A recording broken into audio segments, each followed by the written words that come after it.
All right. So during the day, I had started this GEC grade 9 paper. I'm going to continue with it. So here we go. A car traveling at a 120 kilometers per hour covers a distance in 2 hours 45 minutes. The car then travels the same distance in 3 hours and 12 minutes. What is the constant speed that the car travels? And you are given an option there. A, 103.13 kilometers per hour. B, 330 kilometers. C, 94.23 kilometers per hour. Or D, 294 kilometers. Now, just from the get-go, remember they are asking you to find the constant speed that the car travels. And immediately, even before we do the calculations, we can see that the units are not the same for all of these.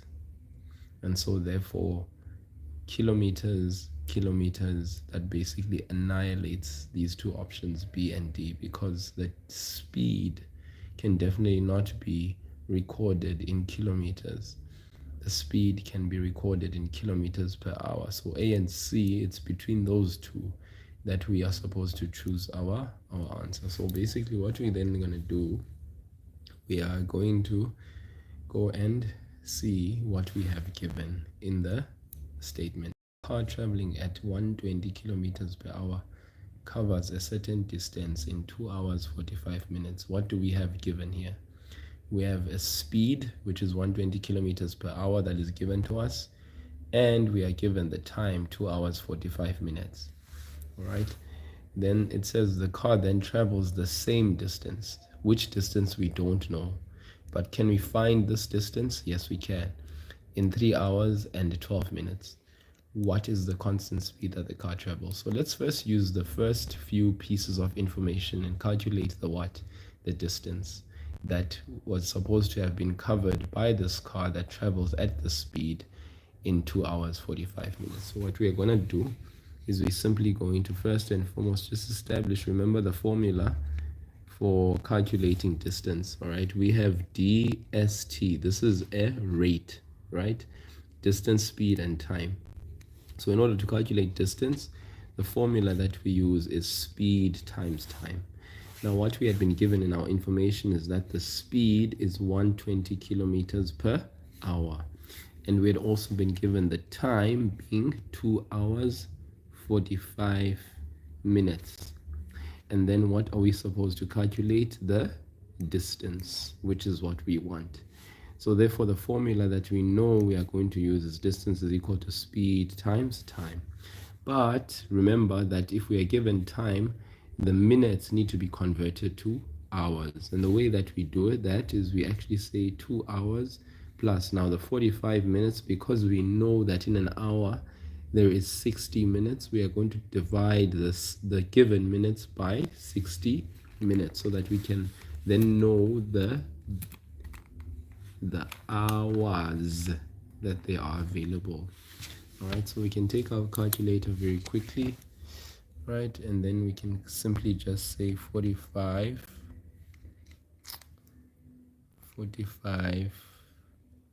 divided by 60, which gives us 3/4. But then if you press ST, we get 0.75.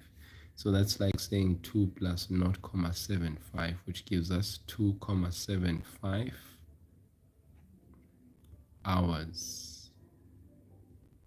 All right, now we can go and substitute that. Our speed was 120 kilometers per hour. We multiply it by 2.75. And we just use our calculator. 120 times 2.75, which gives us 330. That's 330 what? Kilometers. That's the distance that that's the distance that this car had traveled. Remember, the question then continued, said, okay, to begin says a car traveling at 120 kilometers covers a distance. We now know what the certain distance is. It's 330 kilometers, okay, in 2 hours 45 minutes. We found that it's It's 330 kilometers. Then we are told that the car then travels at the same distance in 3 hours and 12 minutes. So the same distance, which is 330 kilometers, it takes that car how long?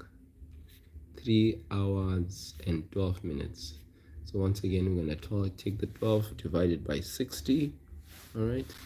And obviously, when you say 12 divided by 60, utilizing our trusty calculator, we get 0.2. So that means we have 3 plus 0.2, which is 3.2 hours. So that's sorted out the hours. Now we need to calculate the what, as it says, what is the constant speed that the car travels? So we're going to go now and calculate that speed. S is equal to, I'm going to go, S is equal to, we go to the formula.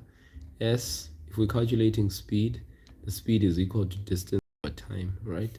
So we're just going to say S is equal to D over T. If we want to calculate the time, we could have said time is equal to D over S, right? So it just makes it easy, this DST, all right? That it basically gives us a nice place to work from whenever we need a formula.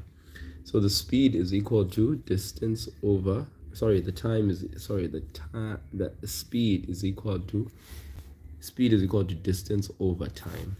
So it's D over T. So then we substitute 330 over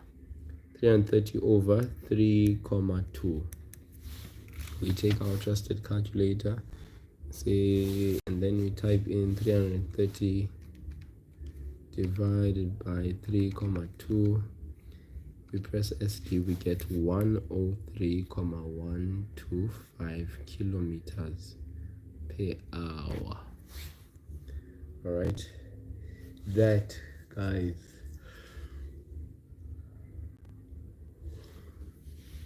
is the speed that we are told it travels. But if we run off to 2 decimal places, we get 103,13 kilometers per hour. So that basically tells us that the option we're supposed to choose for 5 is A. Okay, so this is what I mean by, you guys, when you answer your GEC questions, don't just simply look at the mark allocation and be like 1 mark, then you just go and cross out random answers. Please work these out. Okay, you've given enough time to do that. Do the side calculations on rough piece of paper, and then please go and cross out the right option. Let's move on to number 6.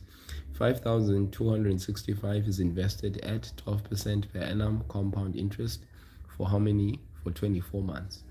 Now the question is, how much interest will the investment earn in 24 months? So 5,620 is invested at 12% per annum compound interest for 24 months.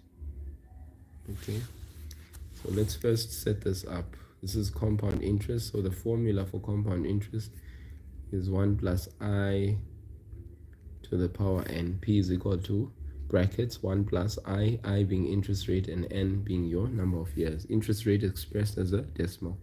So let's see what we have. 5,265 is invested. Now that means that's our principal amount. That's the amount that's invested. We say that is P, the principal amount. Then is invested at 12% per annum. Now that's interest rate. So we take the 12, we divide it by 100. Okay, that's 12, so that's 0.12. I is interest rate expressed as a numerical decimal. Then n, compound interest for 24 months. 24 months, n means number of years, so 24 months, we're going to divide by the number of months there are in 1 year. So 24 divided by 12 gives us 2, that's 2 years. And then A is the accumulated amount, the amount that is made after a certain period of time. Okay, so that is basically A. Hi Astro Plays, I hope you're well. So this is maths, this is mathematics, Astro Plays. So A is equal to question mark, and it's grade 9 maths in South Africa. It's what we refer to GEC mathematics in grade 9. So A is equal to question mark. This is what we need to find. So like I said, as we are told, 5,265 Rand is invested at 12% per annum compound interest for 24 months. How much interest will the investment earn in 24 months? So what we are given here is the invested amount, which is our p-value, the principal amount, the amount that we start off. It's invested at 12% per annum compound interest. Now this 12% per annum is our interest rate, all right? And the interest rate here is given as a percentage, which is our R value, but we convert this interest rate into a decimal number. So we take this 12%, we divide it by 100, so that we get our interest rate as a decimal number. And compound interest, obviously that means a certain formula is to be applied for 24 months. That means we convert these number of months into years. That means we're going to take the 24 divided by 12, because how many months are there in a year? There are 12. With 24 months divided by 12, so that we can get the formula, the following components of the formula. P is equal to 5,265. I is equal to 12 over 100, which is 0.12. Then N is equal to 24 divided by the 12 months. We get 2 years. Now we are supposed to calculate. It says how much interest will the investment earn. Okay, remember this A is not the amount of interest earned. It is basically the amount of money that you'll find in your account after 2 years. Okay, after having invested 5,265. So let's go ahead and actually calculate this amount. So A is what we are going to find. P is already, as we said, 5,265. Just make sure when you write these values, you write them correctly as per what you identified from the statement. I is equal to 0.12. Then our N is how many years? 2 years. Okay, then you take your scientific calculator, which makes life very, very easy. Okay, very, very easy. And you just type in 5,265. You put the brackets, you say 1 plus 0, what? 0.12. You put the brackets, you go to the exponent, you put 2 there, you say equal, you get a nice value of 6,604 Rand 42 cents, right? That is our A value. But we're not asked the accumulated amount, how much money was made after 3 years. We are told how much interest was earned. So in order to calculate the amount of interest that is earned, yes, it's grade 9 GEC, you say I is equal to the accumulated amount minus the principal amount. So then it will be that 5,000, it will be that 6,604 Rand 42 cents minus the 5,265 Rand. You want to find out how much interest was earned. So we use this I, capital letter I, and then we take the future value, which is the accumulated amount, which is this value that we just found here, minus the principal amount, which is the amount or the investment amount, and then we subtract those two values. So say minus 5,265. If you go into your calculator, you should get a nice value of 1,339 Rand 42 cents. This is the interest that was earned. Okay, the interest that was earned. If you go to your options, look at option A, not it. Option B, definitely not it. Option C, very easy to think that it's option C, because if you don't read the question properly, as it says here, how much interest will the investment earn in 24 months? So the interest earned is basically when you take the accumulated amount or the amount made after 2 years, you subtract it from the invested amount, then you will get the interest earned. Okay, it is not this A amount, it is this amount that is the interest earned. So the option here is D, 1,339 Rand 42 cents. So please read the questions and make sure that you understand what they want. As I want to read again, it says 5,265 is invested at 12% per annum compound interest for 24 months. How much interest will the investment earn in 24 months? How much interest will the investment earn? And that is basically the important word there.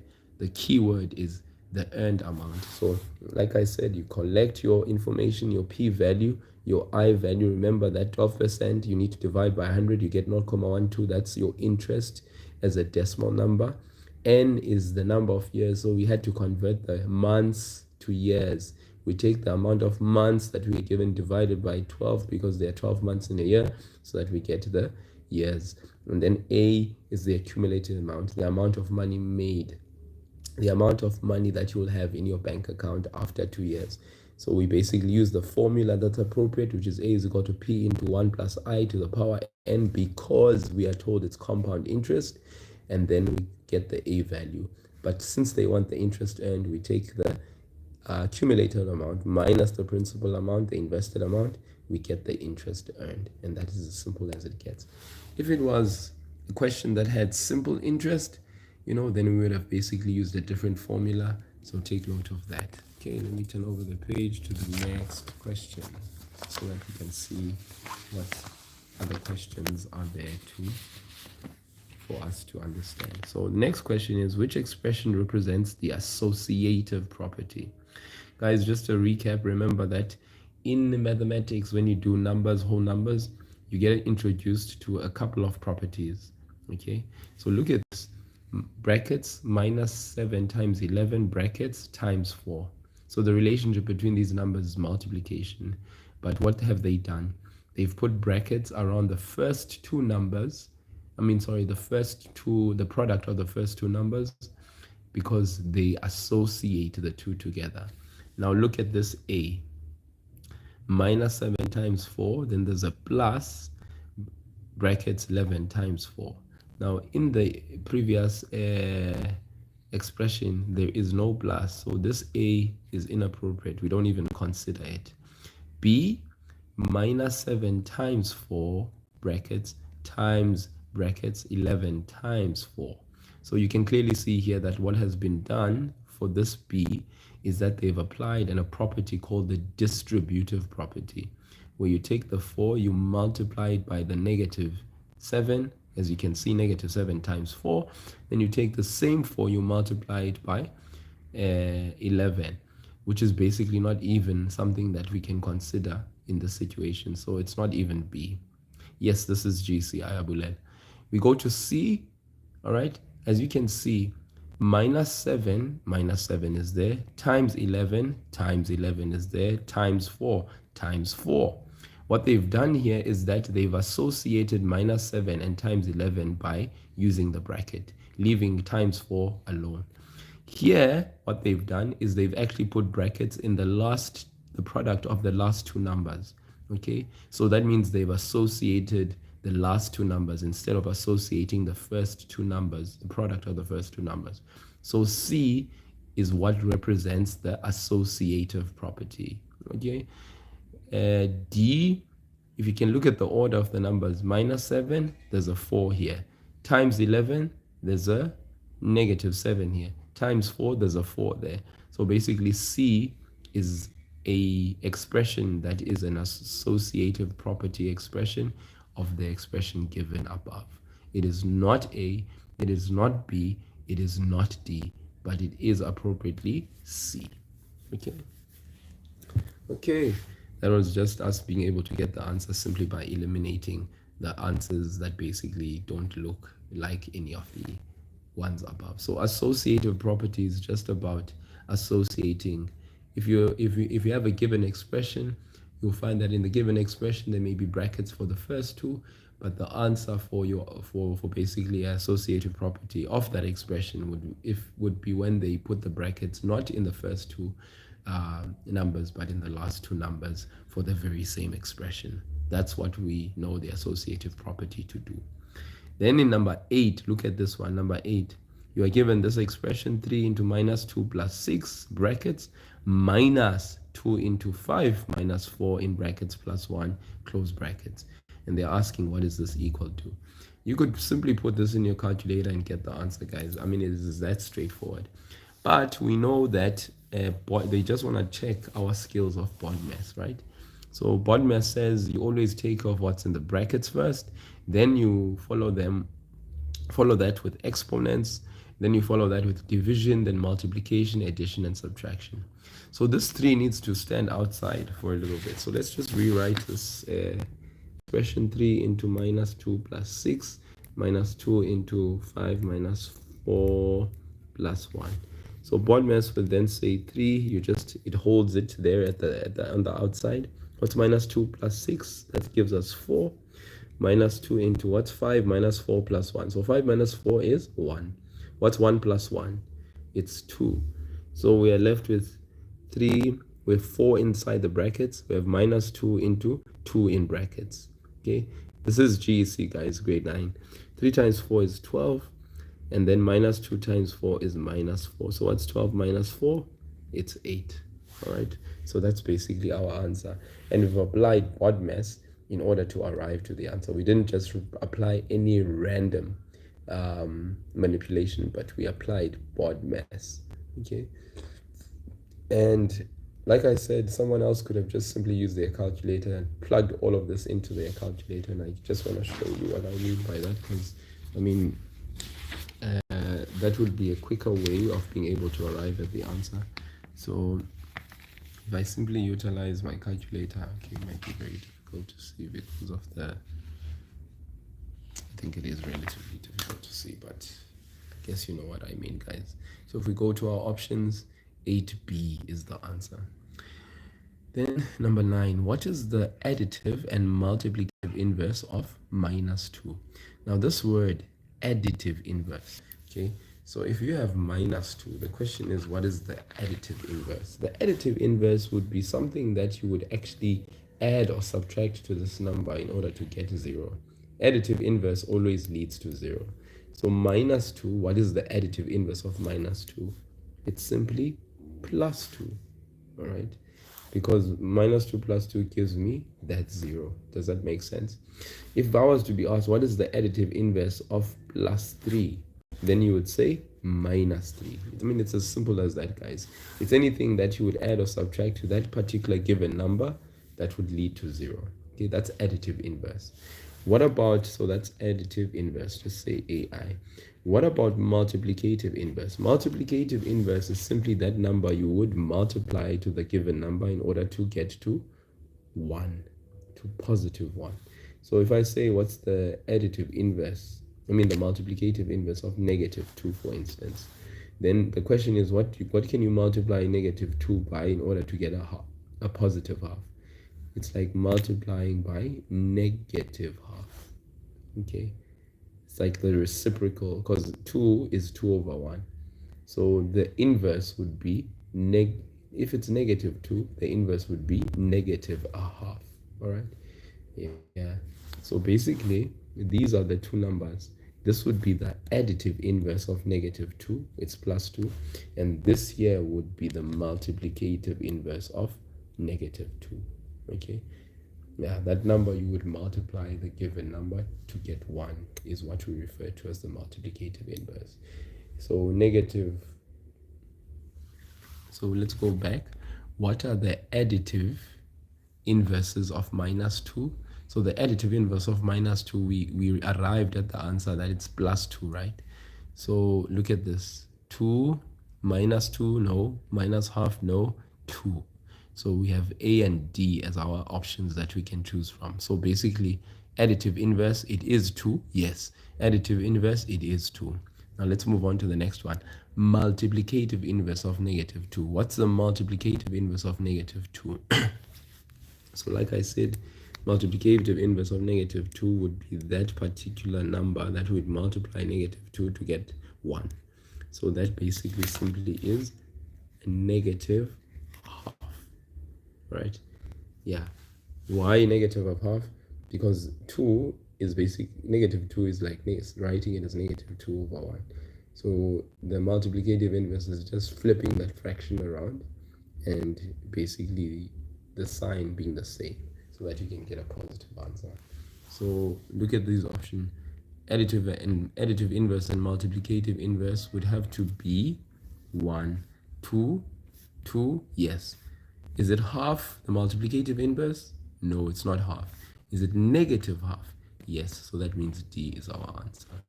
All right, D is our answer. The additive inverse of -2 is +2. The multiplicative inverse of -2 is -1/2. So it is D. Okay, moving right along. Number 10. We need to simplify this. So once again, BODMAS. So once again, if I was to rewrite this, let me just write this in so that we can see what we are dealing with.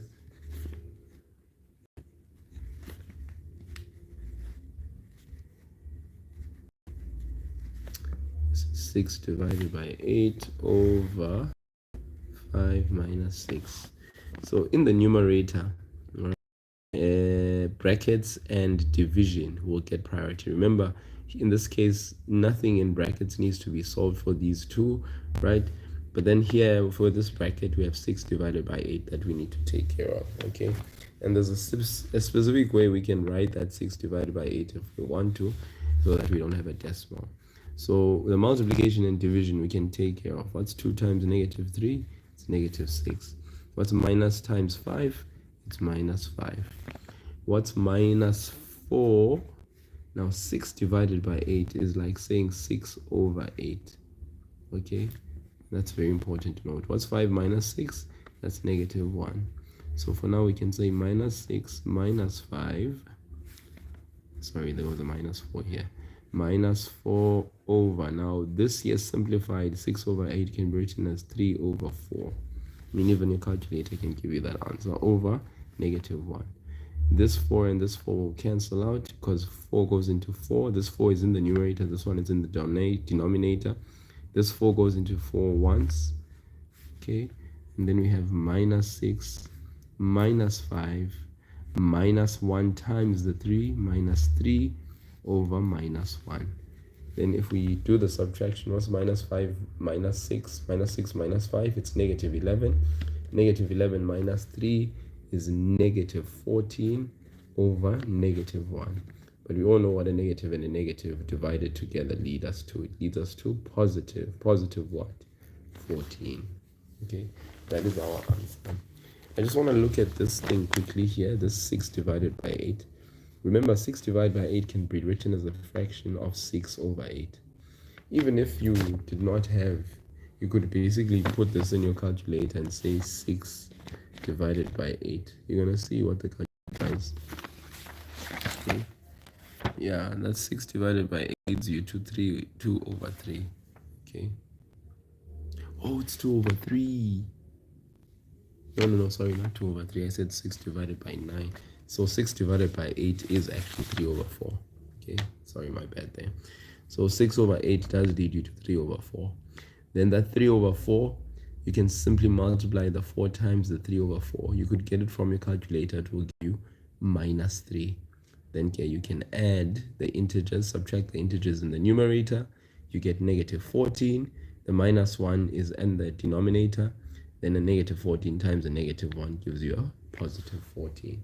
So if you go to your options, there you have it. It is not A, it is not B, it is C, and it's what we got, and it's definitely not D. So we can circle our C option, and that ends that, very quickly.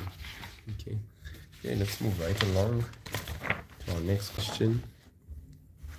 This question here, that says square root of 49 minus 2 to the power 3 plus cube root of 16 divided by 3.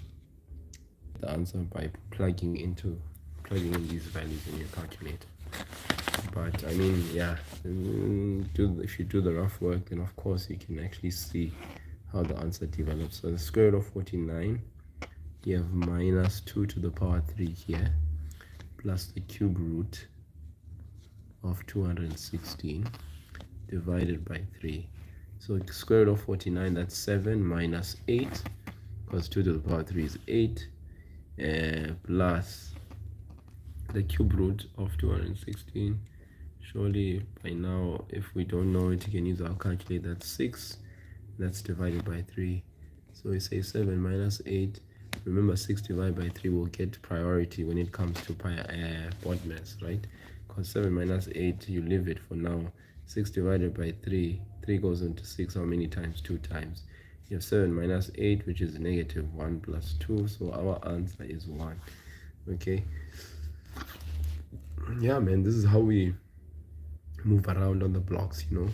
Then we can go to our options there and we can see that A fits in that description, so it is A, which is 1. That is our answer. Okay, moving right along to number 12, simplify. The simplification might look complicated, but it is so simple, guys. It is so simple, so simple. Okay, and what makes it look like it's complicated is the many square roots and the square roots and cube roots. Well, actually cube roots and square roots. What we need to do here is work from the inside and come out. Okay, so this cube root, the big one, sorry man, the square root, the big one, you're just gonna take care of it at the end. What you want to take care of is what's in the inside of the square root. So at the top in the numerator we have the cube root of negative 64, and the cube root of negative 64 is simply negative 4, right? So we have the square root, but we're gonna have the cube root of negative 64, which is negative 4 plus 5 over 4 squared is 16, 3 squared is 9. Okay, yeah. And then 5 minus 4 plus 5 is 1. What's 16 plus 9? Plus 9 is 25. You see now, so simple. Now with this, you can take the square root in the numerator and take the square root in the denominator. What's the square root of 1? It's 1. What's the square root of 25? It's 5. So you have an answer of 1 over 5. And that's that, guys. Like, I mean, beautiful simplicity. Like I said, we work from the inside of this square root, okay, by just making sure we take care of the individual terms in the numerator and the individual terms in the denominator, and from there, simple, very nice number, no problems. Okay, so our answer there, you can see, is going to be number C. All right, number 12C. So if we move on to number 13, we have simplify a cubed times a squared c.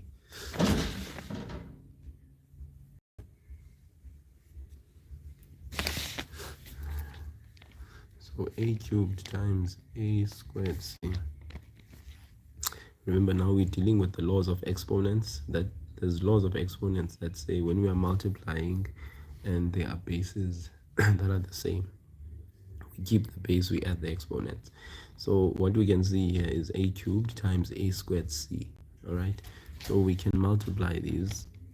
A cubed, all right, remember the a cubed and the a squared, you will keep the base and you will add the exponents. The c will just be combined with the a, because the c does not have a companion c on the other side. So then what do? When the bases are the same and you're multiplying, you keep the base, you add the exponents. That's 3 plus 2, that's a to the power 5. And then the c is combined, because multiply combines other variables. That's what it does. So we have a to the power 5c. That's our answer. So if we come here, which option will fit the mold? It is A. That is our answer. And we've simply been able to simplify and get to the answer. Okay, then number 14, 4 to the power x plus 1 over 2 to the power x. So the simplification of this also, 4 to the power x plus 1 over 2 to the power x. So 4 to the power x, remember, plus 1, that's one term, all right? And this is an exponent, x plus 1, in the denominator, divided by 2 to the power x. So this 4, we can definitely change into a prime base, all right? The prime base for 4, if we don't know, guys, you can always go to your calculator and press in 4 is equal to shift fact, right? And what it will do is that it will change the 4 into a prime base, which is 2 to the power 2. But remember, you put that in brackets and make sure what is on the outside, x plus 1, the expression is x plus 1 as well, all right? And then you have 2 to the power x. Then what you have to do is you have to take that 2 and distribute it to the two terms on the outside of the bracket, which is very important. It's oftentimes something that people forget, that with the minute you change the 4 into a prime base by saying 4 is equal to shift back, or if you off by heart that 4 can be expressed as 2 to the power 2, remember this 2 needs to be multiplied because of one of the laws of exponents. So 2 times x is 2 to the power 2x. What's 2 times 1? It's 2 over what? Over 2 to the power x. Now there's a law of exponents that says if the bases are the same for your exponents, then you must keep the base, and if your relationship is divide, then it means you subtract the exponents. So the bases are the same here. It's base 2 in the numerator, base 2 in the denominator. So what do? We keep the base, right? So obviously that base is 2 to the power 2x plus 2, but then this x will be subtracted, okay? And that answer that we'll have will be 2 to the power. Now we add like terms in the numerator, in the exponents there. 2x minus x gives us x, and then that plus 2 is just there. So that's the answer, guys. 2 to the power x plus 2. Okay, just gonna recap again. Remember, we had a question that was 4 to the power x plus 1 over 2 to the power x. Now the relationship between these bases is divide. So we have to change the composite base, which is 4, to a prime base. How? By taking our calculator and saying 4 is equal to shift fact. Okay, or someone else could have said that, remember, this is like using the letter method to check what are the product of the prime factors that make 4. Okay, and we get 2 to the power 2. So that 2 to the power 4 we change to 2 to the power 2. Then the exponent, we distribute the 2 to the x, we get 2x. We distribute the 2 to the 1, we get plus 2. Okay, and it's still over 2 to the power x. There you have it. And then after that we divide. When the bases are the same and we are dividing, what do we do to the exponents? We subtract them. So we simply have 2 to the power 2x plus 2 minus this x. And then basically what happens is that 2x minus x gives us x, and then this plus 2 is plus 2. We do not add unlike terms, so we leave the exponent as 2 to the power x plus 2. If we go to our options, which option would fit the description? Is it 2 to the power x plus 1? No. Is it 2 to the power 3x plus 1? No. Is it 2 to the power x plus 2? Yes. So C is there. We got the answer because we did our rough work on the side. And guys, we can categorically like just go through the entire question paper and just kill every question, because we know our work, we know what to do, we know what we are dealing with. Now this question, a to the power negative 1 plus b to the power negative 1. A to the power negative 1 plus b to the power negative 1. Now please remember that negative exponents, we can write this a to the power negative 1 as 1 over a to the power 1. We can write the b to the power negative 1 as 1 over b to the power positive 1. Remember that this a to the power negative 1, there's a definition that says that you can write this as, okay, you take the a, the base a, to the denominator, and you leave whatever coefficient was there. So the coefficient that was there is 1. It's 1a to the power negative 1.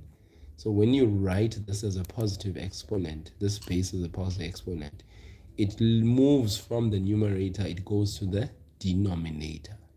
The coefficient of the variable gets left behind in the numerator, okay?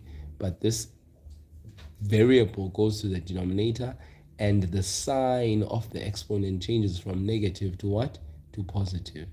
Same thing we did with this one as well.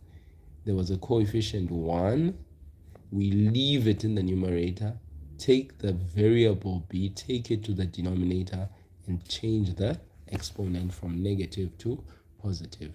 There's a law that speaks to that, or a definition that speaks to that. Then after that, what can we now do? Now we can add fractions. Remember, when we add fractions, we need to first find the LCD. So what's the LCD between A and B? It's simply the product A times B, which can be written as AB if you want to write it that way. Okay, remember, what's the LCD? A is unique and B is unique. So these two together are written as a product and they become your LCD because they are both unique. They are not the same. All right. So in order to commonalize the denominator, we write them as a product of the unique bases. There we have it. Then we ask ourselves this question: what can we do to A in the denominator in order to make it like the LCD? So what's missing from this denominator in order for us to make it like the LCD? We just need to multiply the denominator by B. But what we do in the denominator, we do in the numerator. What's missing with this B in order to make it like A times B? We need to multiply it by A. But what we do in the denominator, we do in the numerator. Then finally, what's 1 times B? It's B plus what's 1 times A? It's A. And then what's in the denominator? In the denominator, we have an LCD, which is AB. So in other words, that is our answer, because we can't do any more than that. We can't cancel anything. B plus A, we can't, those are unlike terms, so we leave it like that, right? And remember, addition is commutative. In other words, the A could be first and then the B could be last. A plus B is the same thing as B plus A. So let's go and look at our options. We have an answer of 1 over A plus B. Incorrect. We have an answer of B plus A over AB. There we have it. This is exactly what we found. We have another answer of 2 over A plus B, which is incorrect. We have another answer of minus B minus A over AB. That's also incorrect, because we were able to solve the question and get this answer. So this is the correct answer. So our correct answer is B, and it's correct. Let's move on to number 16, simplify. Oh guys, this is just food for everyone to partake. So we have a base to the power base 2. It's raised to an exponent, but it's raised to another exponent on the outside. What does that mean? It means we multiply the exponents. Times 2 to the power 3, we have an exponent and another exponent on the outside. So what does that mean? It means we also multiply. Okay, someone else can view it that way. Sometimes it just depends on the person who's actually doing the question, because at the end of the day, you can actually get the answer in various and different ways. So let's look at this very quickly. Just gonna write it down in rough, because it's nice, all these questions. The question paper, want to keep it clean, to the power 2 to the power 3, and you're going to have that answer sheet whereby you will just go and circle the appropriate response. So look at this, we have 2 to the power 2 times 2 to the power 3. What's going to happen? You're going to multiply these two, we get 2 to the power 6 times 3 to the 2 to the power 3 times negative 2. What's positive times a negative is negative. What's 3 times 2? 6. So you have 2 to the power 6 times 2 to the power negative 6. And remember, 2 to the power 6 times 1 over 2 to the power 6. This 2 to the power 6 is in the denominator. This one is in the numerator, because this is like that. Those two will cancel. We're left with 1 and 1. What does that then mean? 1 times 1 is 1. 1 times 1, the denominator is also 1, which leaves us with an answer of 1. Okay, and there we have it. All right, so let's go to our options. Which option will be appropriate here? B, because it is exactly the answer that we got, and we did things correctly.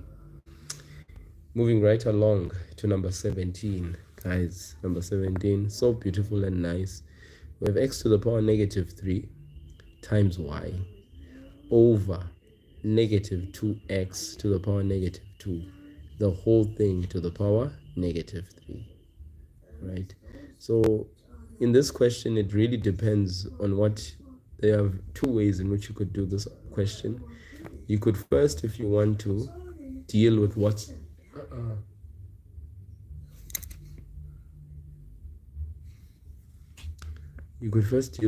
inside the brackets, okay, and then simplify that.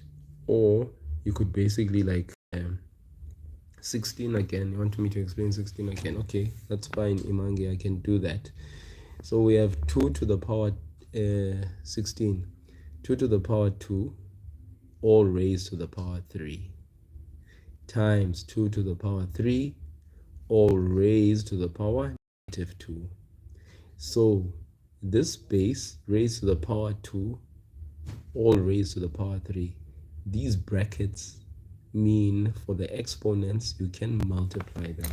There's a law of exponents that says if you have a base raised to the power, if you have a base a, let's say for instance raised to the power m, and it's raised to another exponent, all you'd simply do is you multiply the exponents. Okay, so that's like saying a to the power, you remove the bracket and say m times n. Okay, so this is basically what we've applied for this first bracket. It's 2 to the power 2 raised to the power 3. And then it says multiply by 2 to the power 3 raised to the power -2. So we're going to apply this law twice for both these brackets, if you know what I mean.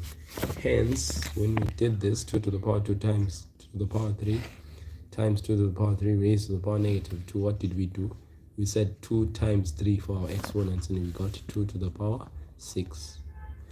Then times what happened to the 3 and the -2. We multiplied the 3 times the -2. Positive number times the negative number gives us a negative sign. Then the number 3 times 2 gives us 6. So we have 2 to the power -6. Then 2 to the power 6 is the same thing as 2 to the power 6 over 1. Okay, I mean, you always you can write any number as that number over 1. Then 2 to the power -6. Remember, this is a negative exponent. And again, there's a definition that says any exponent raised, any base raised to a negative exponent can be written as 1 over that base raised to that same exponent that was negative, but it's not going to be negative in the denominator, it's going to be positive. So I applied that definition here. 2 to the power -6 is simply written as 1 over 2 to the power +6. Now what does that allow me? Since this 2 to the power 6 is in the denominator and this one is in the numerator and their relationship is multiply, I can cancel these two, because it's like saying 2 to the power 6 divided by 2 to the power 6, which simply gives me 1. So I have 1 here, I have 1 there. And then 1 times 1 in the numerator and 1 times 1 in the denominator simply gives me an answer of 1.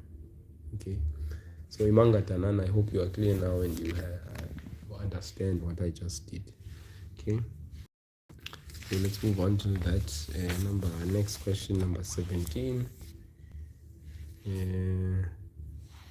So number 17 simply had this for us in the book. Thank you, I got it now. I'm glad you did. Sweet. So number 17 is this one. Okay, 2 ways of doing this. You could either focus on what is inside the bracket and sort it out, meaning you could simplify what's in the bracket and then take care of the to the power -3 after you've sorted out what's inside.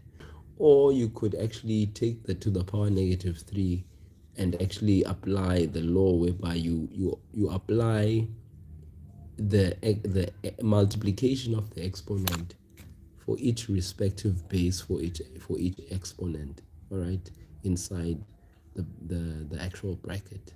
I'm gonna just write this down so that you guys can see. I'm gonna do both options maybe, and then after I am done, if someone has a question they can ask, or if you feel maybe a certain option is better for you, then I guess you can stick to that. Okay, so I'm gonna first do the option where we take care of what's inside the bracket alone, and then we apply the to the power -3 later. So let's look at what's inside the bracket. What you can see inside the bracket is that This is x to the power negative 3y in the numerator. In the denominator, I have negative 2x to the power negative 2. Okay, so the sign, the number, the letter. The sign in the numerator is positive. The letters are x and y. The letters are x and y. Okay, the number is 1, even though we don't see it in the numerator. Then in the denominator, we have a sign that is negative. The number is 2. We have x, the variable. There is no y. Okay, so let's look at this. First, look at the sign.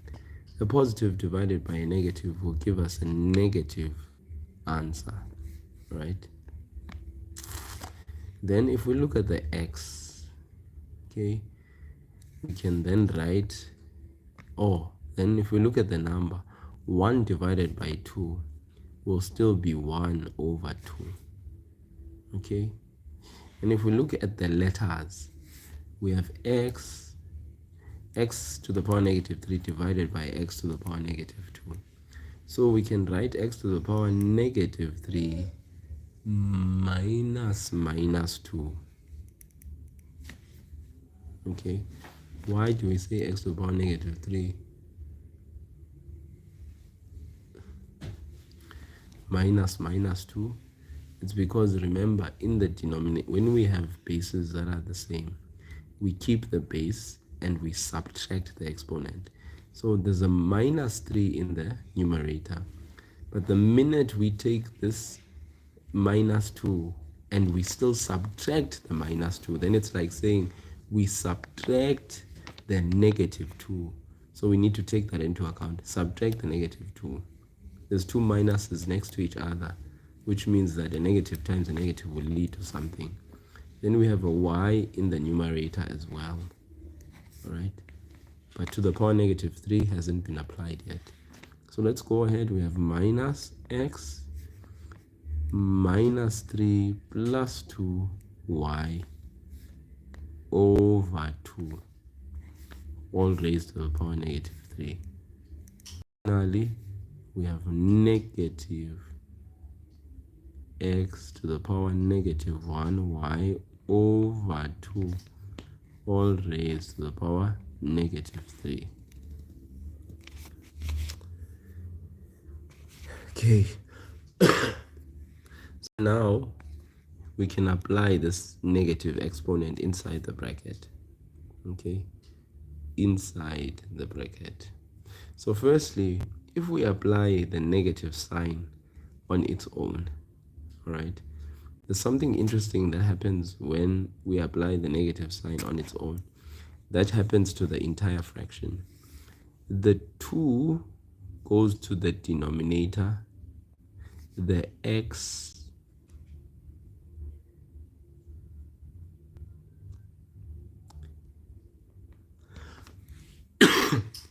the 2 goes to the numerator. The x simply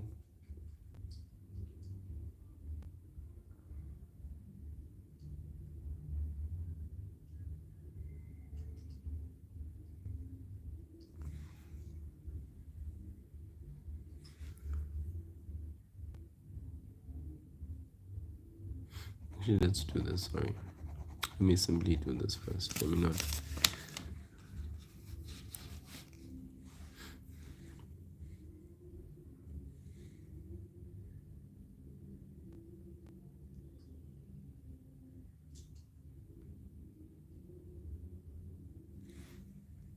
Let me simply do this. So there's 2 to the power negative 3, right?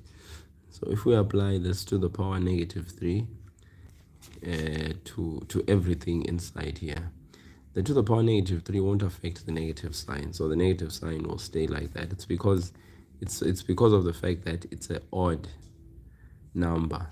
Okay, then we apply this to the power negative 3 to this x. This means it's going to be to the power negative x minus 1 times minus 3. Let me just rewrite this. Minus x minus 1 times minus 3 y to the power 1 times minus 3 over 2 to the power 1 times minus 3. So So that's like taking the negative sign inside, the negative exponent inside, because we are going to be multiplying each exponent, because it's outside the bracket, the exponent, we're going to be multiplying each exponent for each base. So it's minus 1 times minus 3. The y had to the power 1, it's going to be 1 times minus 3. The 2 in the denominator is going to be 2 to the power 1 times the minus 3. Then we have minus x. Negative times the negative is positive, so we have x to the power 3, which is very nice. Then in the denominator, in the numerator, we have y to the power positive times a negative is negative 3 over 2 to the power negative 3. That's 2, 1 times negative 3 is 2 to the power negative 3. But remember, we don't like our answers having negative exponents. Okay, so that means we're going to have a change of certain positions for these bases. Minus is still there. X to the power 3 will stay in the numerator. This y to the power negative 3 is going to change its position, and it's going to go to the denominator and change its sign for the exponent. Okay. Then this 2 to the power negative 3 is going to change its position from the denominator. It's going to go to the numerator, and it's going to become 2 to the power positive 3. Okay. So we have minus 2 to the power 3 x to the power 3 over y to the power 3. And remember, what's 2 to the power 3? 2 to the power 3 is simply 8. X to the power 3 over y to the power 3. So that is our answer. Minus 8x to the power 3, y to the power 3, which is basically number A. All right. That's one way of doing this thing. Okay. Maybe relatively long. All right. And so I'm just going to quickly just relook at it just one more time, those who may have missed it. So like I said, you had a question here, x to the power negative 3, y over minus 2x to the power negative 2, all raised to the power negative 3. Now, the first thing is you could take care of what's inside the bracket, as I explained. You look at the sign of what's in the top and in the bottom. Positive divided by negative gives you a negative sign. That's taking care of the sign S. Then you go to the number. There's a 1, your coefficient here, and a 2, your coefficient in the denominator. That's simply 1 divided by 2. That stays as 1 over 2. Take care of our number, done. We go to the letters. We have x, but this is raised to the power negative 3, this is raised to the power negative 2. So what you do is you take care of the variable x. Yes, it is grade 9. By saying x to the power negative 3 minus 2, right? Remember that when we have same bases, we usually keep the base and then we subtract the exponents. So this negative 2, right, becomes x to the power minus 3 minus, but minus that 2, right? And remember, this minus gives us a plus 2, and minus 3 plus 2 gives us a negative 1 for our x variable. As for our y just stays there in the numerator. And then remember that x that we had in the denominator is the one that has basically been subtracted from the minus 3. Okay. So minus 3 plus 2 gives us x to the power negative 1. We have y, and then it's over 2. Then moving right along, this exponent now is ready to be applied to the respective bases inside the bracket.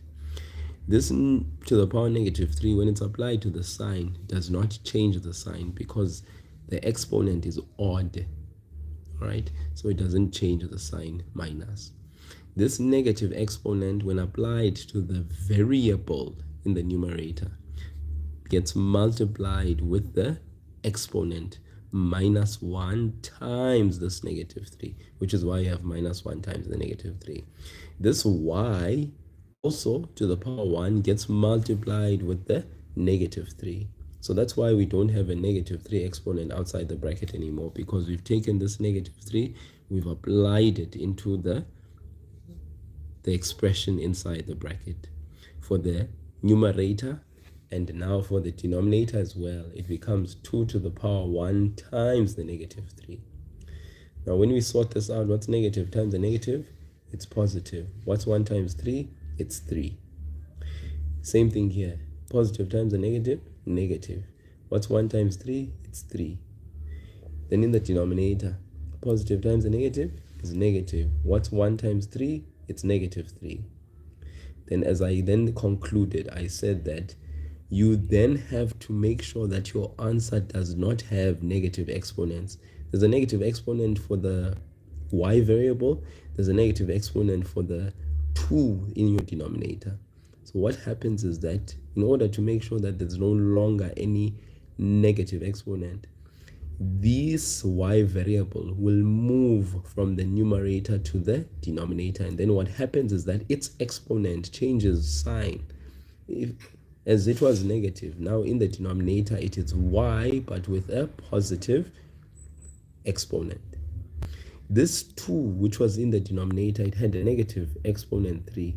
It moves from the denominator, it goes to the numerator, and its exponent changes to positive 3, which is why in the final answer the negative sign was always there, it never left. The answer is minus. We have a 2 to the power 3 in the numerator, we have an x to the power 3 in the numerator, and in the denominator we have a y to the power 3. What's 2 to the power 3? It's 8. So we have a negative 8x to the power 3 over y to the power 3. Okay, relatively long the method, but at the end of the day it achieves its purpose and you're able to get the answer. Okay, yeah. So yeah, in the interest of time, okay, guys, I am just left like with only 7 minutes because I do want to sleep at midnight. So here really and truly also very straightforward, because we have exponential laws with a mix of addition and subtraction of algebraic fractions. There's nothing to it. Okay, so if you look at this numerator, it's 3 into x plus y all raised to the power 0. Okay, remember that any base raised to the power 0 is 1, but this 0 only applies to what's inside the bracket, not to the 3. Okay, so if you think about it, just gonna capture this very quickly.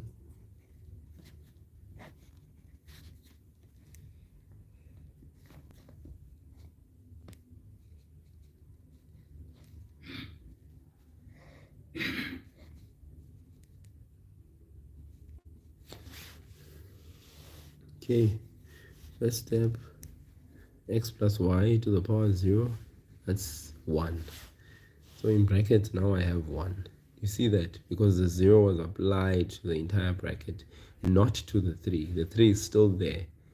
Okay, now it's now multiplied to 1 over y. Sorted. Next, plus. There's a 5y to the power negative 1. Remember, the exponent is negative. The variable is in the numerator. If I want to write the answer as having a positive exponent, the y leaves the numerator. It becomes y to the power positive 1 in the denominator. Do you see how easy that is? Grade 9. You see? Then we have minus. Now here we have that 2 bases in the bracket. They are different, but then they are both raised to the exponent to the power 3. So what we can do is we can apply that exponent, x to the power negative 1 times 3. Negative times a positive, negative. 1 times 3, 3. Then y to the power 1. 1 times 3, 3. You see? Okay. over x to the power negative 3, y to the power 4. So you can see that there's simplification that needs to happen just for this fraction alone. So for now, we are just going to hold our horses 3 over y plus 5 over y. These two fractions are nice and good because what you can see is that their denominators are the same. So that means whenever you have fractions and the denominators are the same, that gives you permission to add the numerators. So we're coming to that. Let's first sort out this simplification here so that we can see what we are left with. Then we have minus. So let's simplify this fraction because it's in need of simplifying. We have x to the power negative 3, but this negative 3 in the denominator, the bases are the same. So we keep the base, we subtract the exponents because we are dividing. So it's like saying x to the power negative 3 minus minus 3. Remember, minus minus means plus 3. Okay, already know in my head. Then we have y to the power 3. And remember, there's a 4 there in the denominator. So you keep the base in the numerator, you subtract the exponents. It's 3 minus 4. Okay, and there's nothing in the denominator but 1. So for now, we can just continue 3 over y plus 5 over y. We're coming to these guys, the fractions. Let's just sort out this. Minus, this is minus 3 plus 3 is 0. So we have x to the power 0, which we know we're going to get 1. Y to the power, what's 3 minus 4? Negative 1. Hey, this looks nice. 3 over y plus 5 over y minus, what's x to the power 0? It's 1. What's y to the power? Negative 1. You could write that y to the power negative 1 as what? You can write it as minus, so there's a minus 1 obviously. What's y to the power negative 1? This can simply go in the denominator. Now what do you see about these three fractions? They all have the same denominator. So what does that allow you to do? It allows you to do the following. Because you don't, LCD is already there, it's y. Okay, so it allows you now to add and subtract to the numerator. What's 3 plus 5? It's 8. What's 8 minus 1? It's 7. 7 over what? 7 over y. You see, it was not complicated at all. 7 over y. Now if we go to our options, we have an option that is 7 over y, 5 over y, 11 over 5y, 7 over 3y. There it is, 7 over y. And guys, all that was needed to get there was simply applying everything that we've learned, because this is just a question. It looks complicated, but it's so simple because all the components of the things that we applied. You see, 0 exponent. We know that a 0 exponent, we just need to check whether 0 is being applied to. Don't ever assume that everything is 1. It's x plus y to the power 0. That means it's only 1 for the x plus y. The 3 is not touched by the to the power 0. It's over y plus, look at this, 5y to the power negative 1. We can write, obviously, like I said, that y in the denominator with a positive exponent. Now this here we need to simplify by applying our laws of exponents, and all we did is we applied the multiplication of the exponent for the respective bases. Then after that we applied the subtraction of exponents when there's division, same bases, we keep them, we subtract the exponents. And not only linear patterns, but we have patterns that we refer to as geometric patterns that have a constant ratio. And then there's other different types of patterns that have a different formation of pattern. And we always just need to observe what pattern we've been given in order to check what we can do there. So here we are told how many stars will be visible in total up to the 6th pattern. So let's look. In the first pattern we have 1, 2, 3 stars. In the second pattern we have 6 stars. So let's just look at this. This is 3, this is 6. Then in the next pattern we have 4 plus 3, which is 7, plus 3, which is 10. So we have 3, 6, 10, and they are asking how many stars will be visible in total up to the 6th pattern. So if they're saying in total, that means they want to know up until the 6th pattern how many stars will be visible in total. For instance, up to the 2nd pattern, the stars that are visible in total, it will be like saying 3 plus 6, which is 9 stars that are visible in total. Okay, that's why we need to read the question. Don't assume that they are asking a question that you have been familiar with forever. You must always just be sensitive to what's happening in the question itself. Okay, so they're asking how many stars will be visible in total up to the 6th pattern. Now we need to first establish the stars up until each pattern. So for the first pattern we have 3 stars. For the second pattern we have 6 stars. For the third pattern we have 10 stars. So what's happening? What do you observe here? From 3 to 6 is how many? We've added 3. From 6 to 10 is how many? We've added 4. Seems like there's an increase of 1 extra pattern to the constant term. Okay, so the 3 here, we have 4. That means the next number in succession we have 5. Okay, 10 plus 5 is 15. And the next one will have 6 plus 6, which is 21. We are in pattern 4. We are in pattern 5. Okay, plus 6. Then in the next one it will be plus 7, which means we have 28. All right, we are on pattern 6.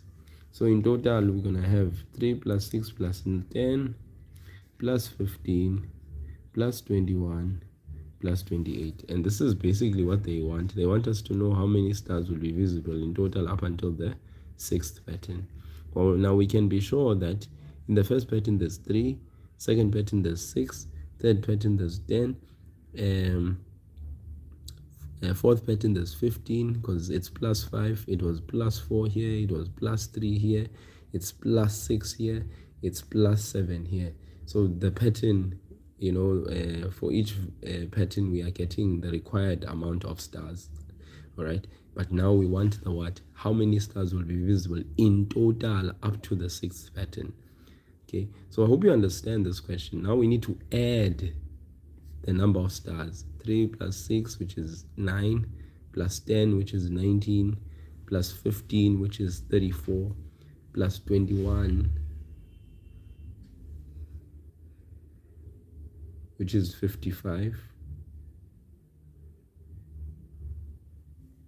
plus 28, now 55 plus 28, which is 83. So there we are. You see guys, do you see that? So it's very important to read the questions when we are given certain questions and just check what it is that we are really being asked. Okay, it's very, very important. Otherwise, that is the answer, and this is how we would go about answering that question. Okay, yeah, if you guys are good, we can move on to the next one, and the next, and the next. Okay, so we are in the next question. I'm happy that it seems like someone is driving. Nice is having some fun there in the comment section. I'm glad. This one, which statement best describes the pattern? Okay, let's first observe the pattern. What's happening? 1, 3, 9, 27. 1, 3, 9, 27. What's happening? From 1 to 3. Okay, let's first look at addition. Constant addition, if that is available. From 1 to 3, that's plus 2. From 3 to 9, that is plus 6. From 9 to 27, yeah, that's a big jump. So it's not constant addition. Let's look at multiplication. Is there something that's being multiplied to get to the next one? 1 times what gives you 3? It's 3. So 1 times 3, 3. 3 times 3, 9. 9 times 3, 27. Oh, so it's constant multiplication, which means, say, will it be possible to start from question 1? I started question 1. I'm in question 21 because I started there, but I'll go back if you need me to, no problem. So 1, 3, 9, 27. We are multiplying constantly here. So let me just proceed forward, and I'll go back if there's a need, and just browse through the questions. So 1 times 3, 3 times 9, 3 times 3, 9 times 3. So we are multiplying by a constant number here, which we refer to a constant ratio. So here's, it says, which statement best describes the pattern? So we've already figured it out, but let's look at what they have told us here. A constant ratio of 3 is used. Constant ratio, yes, constant ratio, because a ratio, okay, is that number that we multiply each time to get the next term. A constant difference of 3 is used. No, there's no constant difference. Remember, that would mean we've added 3 every time. Is that the case? No, we haven't. So that's incorrect. Multiples of 3 are used to form the pattern. No. No. Multiples of 3. A corner. Okay, that's rubbish. Then lastly, and people could fall for this one, cubic numbers are used to form the pattern. No. No. Okay, remember, 1 cubed, 2 cubed, is that what we see here? No. Multiples of 3? No. No, no, no, no, no. Rather, a constant ratio of 3 is used. Very true.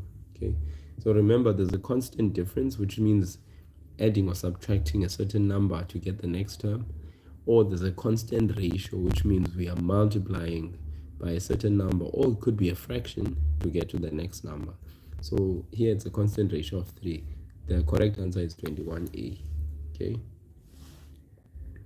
Okay, in the Maths is a Game TikTok page, I answered this question because there was specifically a learner that was asking about it and wanted to know about that one. So let me just just very quickly, which word best describes minus square root of 3? Of course, right? The square root here has a number inside that is not a perfect square. If the number inside is not a perfect square, then we know that this is an irrational number. But if under the square root there's a perfect square number, like 4 or 25 or 9 or 36, then this would have been a rational number. Okay, so this number is irrational, it's B. The LCM of the numbers 12, 18, and 27. I don't know, suppose like if you have a problem with being able to find the LCM, but the quickest way nowadays to find the LCM is to simply make sure that you know how to write numbers as a product of their prime factors. 12 is 2 squared times 3. 18 is 3 squared, 2 times 3 squared. And then 27 is 3 cubed, you see. And then when you write the LCM, you simply take the common base that has the highest exponent. So for instance, for 12, 18, and 27, for the bases 2, are they common for all 3 numbers? No. For the 2 where it's common, which one is the common base that has the highest exponent? The highest exponent is 2 to the power 2. So we are done with base 2 times. If we look at common base 3, which base has the highest exponent? It's 3 to the power 3. So you write this as a product of the 2 things that are the bases that have the highest exponent. Sometimes, because it's the LCM, if there was one solitary base, like a base that was different from all of these 2, like if it wasn't 2 or 3, let's say it was just 5, and 5 was alone, we would also include that in our answer, as a product of these 2 things. But we have no leftovers here. So if we have no leftovers, then we just simply take the common bases that have the highest exponent and we write them as a product of each other. So 2 to the power 2, which is 4 times 27, that answer that you get is actually the lowest common multiple between 12, 18, and 27. So that is how we use a product of prime factors to basically get to the LCM. I'm hoping I'm speaking something that's familiar, because this is what you should have been taught, and that LCM would have been 108. And if you look at the option that is available there, it's B. Okay. What is the HCF of the numbers? If you want the HCF of the numbers, it means you need to find the highest common factor between 8 and 12. Okay. And the highest common factor, the number that is the biggest that goes into 8 and 12, I'm sure you know, is 4. 4 is the highest number that goes into 4, into 8 and 12. It's 4, ne? And then the highest number that goes into 30 and 36, the highest common factor is 6. All right. Okay, it's 6. It's 6. So therefore, that means that the highest common factor of 8 over 30 and 12 over 36, obviously if you simplify 4 over 6, you get 2 over 3. So then it has to be 3a. That's your answer. All right. So for fractions, if ever you're asked to find the highest common factor, you need to first find the highest common factor between the numerators, then find the highest common factor between the denominators, and then after that, if you have a fraction, just check, can you simplify this any further? If you can, then you go ahead and write the simplified fraction, because that will be your answer for the highest common factor for those two fractions. Then there is this question, which graph represents the direct proportion? It's not a, remember direct proportion says as one quantity increases. So compare between two quantities, as one quantity increases, the other one increases, or as one quantity decreases, the other one decreases. Okay, remember you have one quantity on the y-axis, you have one quantity on the x-axis. So when you see direct proportion, you should see that as that quantity increases for one aspect, then it increases as well.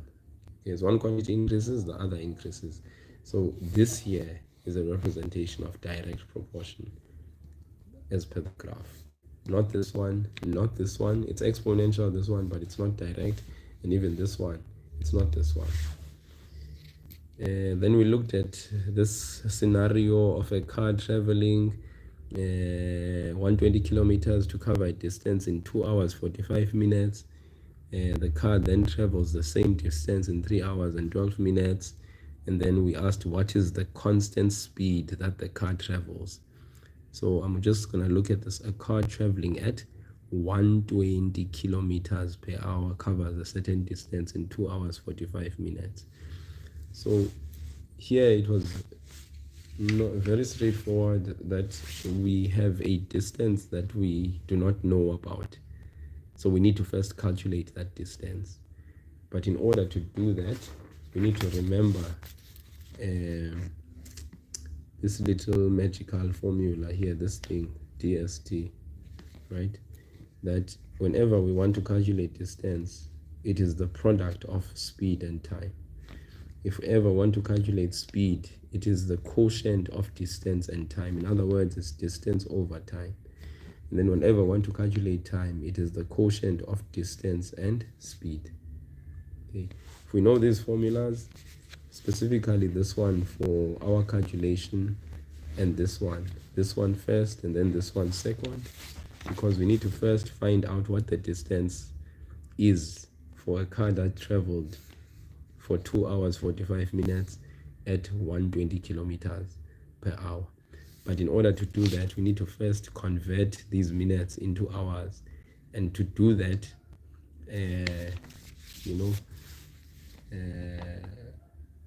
what we know is 120 kilometers per hour, né? And then our time, 2 hours 45 minutes. So I usually like doing this.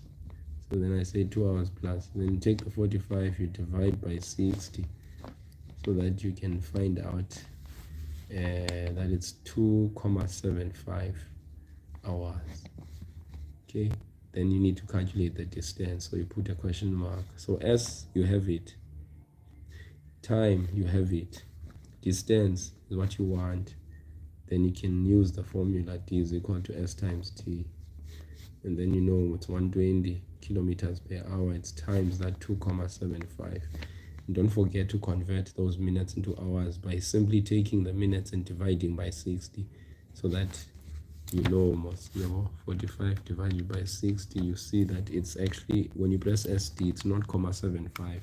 So that means you're going to be saying 2 hours plus 0.75, which is 2.75 hours. Then when you use your calculator, 120 times 2.75, you get 330 kilometers. So this is the distance that car traveled. You're not asked to calculate distance here. You're just finding distance so that you can calculate the second part. Because it says the car then travels the same distance in how many hours? In 3 hours, 12 minutes. What is the constant speed? So the distance is 330 kilometers. The time it travels that same distance is 3 hours 12. But once again, you need to take that 12 and divide by 60. All right, so that you can find out what are the hours. So 12 divided by 60, it's 0.2, so it's 3.2 hours. Then you want speed, but the formula you have there, want to calculate S, hide the S, you have d over t, so it's d over t, distance over time. So you write the formula, you calculate, you find out, you substitute the distance over the time, and then you just punch it into your calculator. 330 divided by 3.2, you get 103.13, and it's kilometers per hour. You go to your options. There it is, 103.13. So a slightly longer calculation, but at the end of the day, it's, you are able to get to the answer, because you can see that this problem is kind of like a two-part problem, where you have to first use the first part of your information to find the distance, and then use that distance, because it's the same distance that is traveled in a certain number of hours, so that you can calculate the speed that the car travels. Okay, then this one is a typical finance question. Remember, there's compound and simple interest. This one is saying 5,265 is invested at 12% per annum compound interest for 24 months. How much interest will the investment earn in 24 months? So very important. Someone may simply miss answering the question specifically, because if you miss this part, it says how much interest will the investment earn. It did not say how much money was in the account after 2 years. It says how much interest will the investment earn. In other words, how much will he have made on top of this 5,265? We want to know what profit was made, because of this investment, right? So which means after getting that accumulated amount for 2 years, remember, you're going to convert 24 months into years, because the formula that you have for compound interest is A is equal to P into 1 plus I to the power n. Remember, this is the compound interest formula, as opposed to the simple interest formula, which is different from this.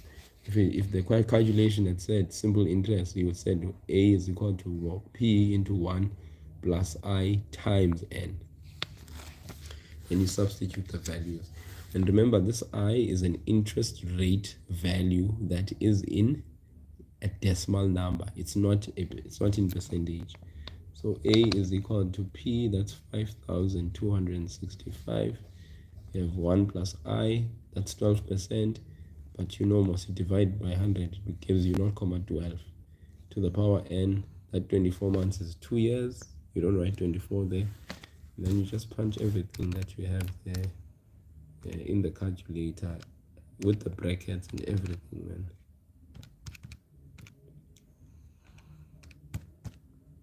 And then you get that 6,604 and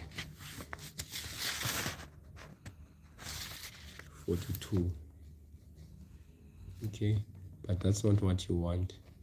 What you want is the interest earned, and you find it by finding the difference between the accumulated amount and the principal amount. So 6,604.42 minus that 5,265. You get a whooping in your calculator 1,339 rand 42 cents. That is the interest earned. Okay, hopefully that makes sense and it's clear, very clear, I hope. Mr. Nisi. Then there's a question on associative property. So associative property just has to do with having the same expression, just putting the brackets in a different position. Here the brackets are there for the product of the first numbers. But if you would have the same expression for the brackets being around the last two numbers, that would be associative property. Okay, so C is a representation of the expression with the associative property being applied. Okay, there's also the distributive property. You know, most distributive property applies when you have a bracket and there's a plus or a minus sign in that bracket, and all you simply do with the outside number of that bracket, it's distributed inside those two terms where there's a plus and a minus sign, so that it is like in this condition, like A, but if there was a plus and a minus sign inside the bracket. So that's distributive property. So taking the one term inside, multiplying it respectively to the two terms inside the bracket. So there's distributive property, there is associative property, there is commutative property. Commutative property has to do with, like, addition and multiplication are commutative. So for instance, 4 times 6 is the same thing as 6 times 4. The order of the numbers doesn't matter. Even for addition, 3 plus 4 is the same thing as 4 plus 3. So addition and multiplication are commutative, but subtraction and division are not commutative. So very important thing here. Subtraction and division are not commutative. So those are the properties: associative property, commutative property, distributive property. Must know how to apply these. Then this is simple BODMAS. I'm not gonna really go into it. I mean, it should be straightforward. You always deal with what's in the brackets first, and then you take what's outside, you multiply it. You take what's outside, this is -2, you multiply it with what you get inside, and then you apply addition and subtraction later of the remaining terms. What are the additive and multiplicative inverse? Remember, if it's -2 and you want the additive inverse of -2, +2. Additive inverse of 7, -7. Additive inverse of 11, -11. Additive inverse of -22, +22. That's additive inverse. Multiplicative inverse, on the other hand, multiplicative inverse of 1/3, it's 3/1. Multiplicative inverse of -7, it's -1/7. Multiplicative inverse, these are basically what we are talking about when you're talking about multiplicative inverse. So here they're asking, what are the additive inverses of -2? 2 is an additive inverse of -2. Okay, so D is closer to the truth than these B and C. So B and C is out. So I'm looking at A and D, because additive inverse, both of these qualify for additive inverse of -2. Let's look at the next one, multiplicative inverse of -2. Now the multiplicative inverse of -2, can it be half? Because if you multiply these two together, you don't get +1. Remember, the multiplicative inverse is supposed to leave you with +1. What about -half? Is it the multiplicative inverse of -2? Definitely it is, because if you multiply these two, you should get +1. With your additive inverse, when you add the two numbers, you should get 0. With the multiplicative inverse, when you multiply those two, you should get +1. That is the trick behind additive inverse and multiplicative inverse. Additive inverse should leave you with 0 when you add or subtract this other number.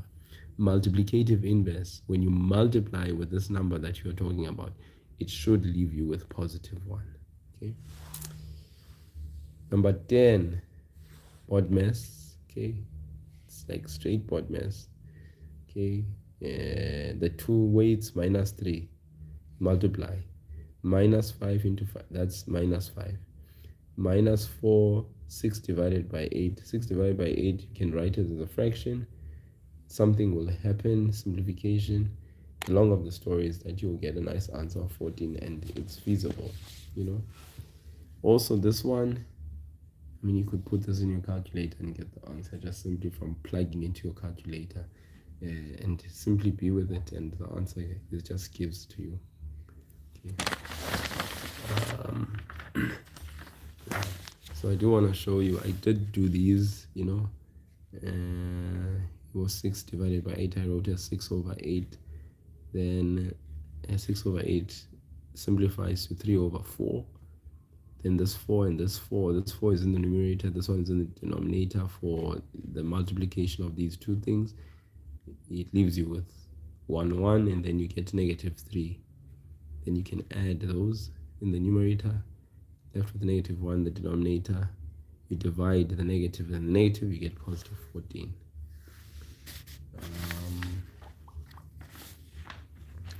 Then this one I did as well.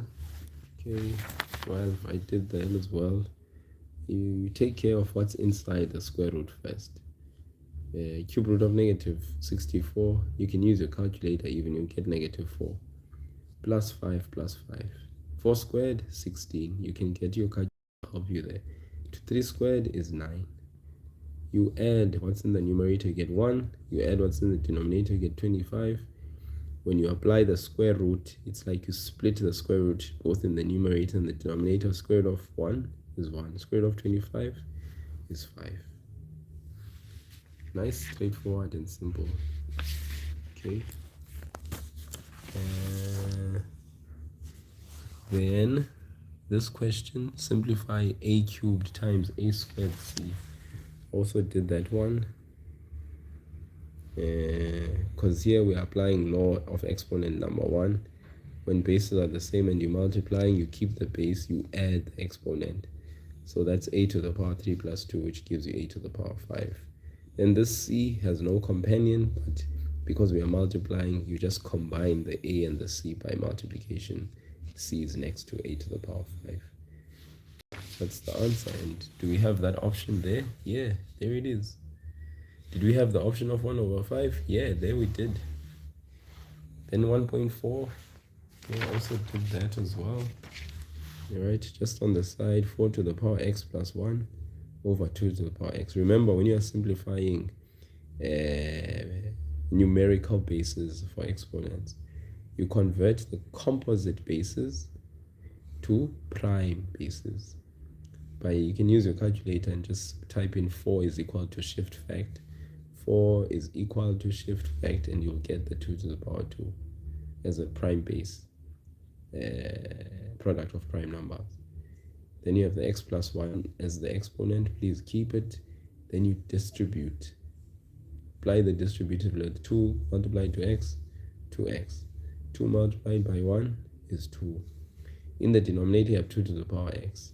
Then there's a law that says if the bases are the same and this line are dividing, those bases, you keep the base. What do you do to the exponents? You add them. You subtract them if there's division, sorry, not add them. So it's 2x plus 2 minus x. Then those like terms, 2x minus x gives you x, but it's x plus 2 that you get as your answer. Option there available? Oh, definitely. Okay, definitely option available. There it is, C. 1 by 1. The other 1 by 1. Okay. And this one as well. So easy. Might look complicated, but it's not. A to the power negative 1 plus b to the power negative 1. Alright. That fraction a to the power negative 1 plus b to the power negative 1. Here it is, guy. Here it is. A to the power negative 1 plus b to the power negative 1 can simply be written as 1 over a plus 1 over b. Because a to the power negative 1, the base goes to the denominator, the exponent assumes a positive sign. There it is, 1 over a. The base goes to the denominator, the exponent assumes a positive sign there. Then you ask yourself, where do these ones come from? These are the coefficients of the various variables. Coefficient 1, even this b, coefficient 1. That's why we are left with 1 in the denominator. If it was 2a to the power negative 1, we would be left with 2 in the numerator, and then this b, a to the power negative 1, would go to the denominator and its exponent sign would change. Okay, so remember, this thing in the numerator is the coefficient of the variable before it goes down. Okay, yeah. So you're left with 1 over a plus 1 over b, but then we want the lowest common denominator between a and b. They are unique, so they are the product of each other. Product of a and b is your LCD. Then you need to make the denominator be like the LCD. So what do we still need to do to a to get ab? We need to multiply by b. By what we do in the bottom, we do at the top. What do we need to still do to b to get it be like ab? We multiply by a. By what we do at the bottom, we do at the top. So that leaves us with b over ab plus a over ab. And then when the denominators are the same, what's the rule for fractions? The denominator just simply stays like that. You add the numerator. So that's b plus a. You cannot do anything else but just write it as b plus a in the numerator over the LCD that you got, which is ab. Options. Let's look. Options. A, no. B, hooray, there it is. B plus a over ab. Got it there. Nice and sorted. Okay, then more laws of exponents. 2 to the power 2 raised to the power 3 times 2 to the power 3 times raised to the power negative 2. There it is. You just simply multiply those exponents. Okay, so I did it again here. Where we are here. Yeah, here. 2 to the power 2 raised to the power 3. You just multiply 2 times 3 gives you 2 to the power 6. 2 to the power 3 times negative 2 to the power 3 times negative 2. That simply gives you 2 to the power negative 6, because the positive times the negative is negative. Then 3 times 2 gives you 6. So you have 2 to the power 6 times 2 to the power negative 6. This 2 to the power 6 is over 1. This 2 to the power negative 6 can be changed 1 over that same base raised to a positive exponent. Then these two cancel, 2 to the power 6 and 2 to the power 6. Because you can cancel across a multiplication sign. You can.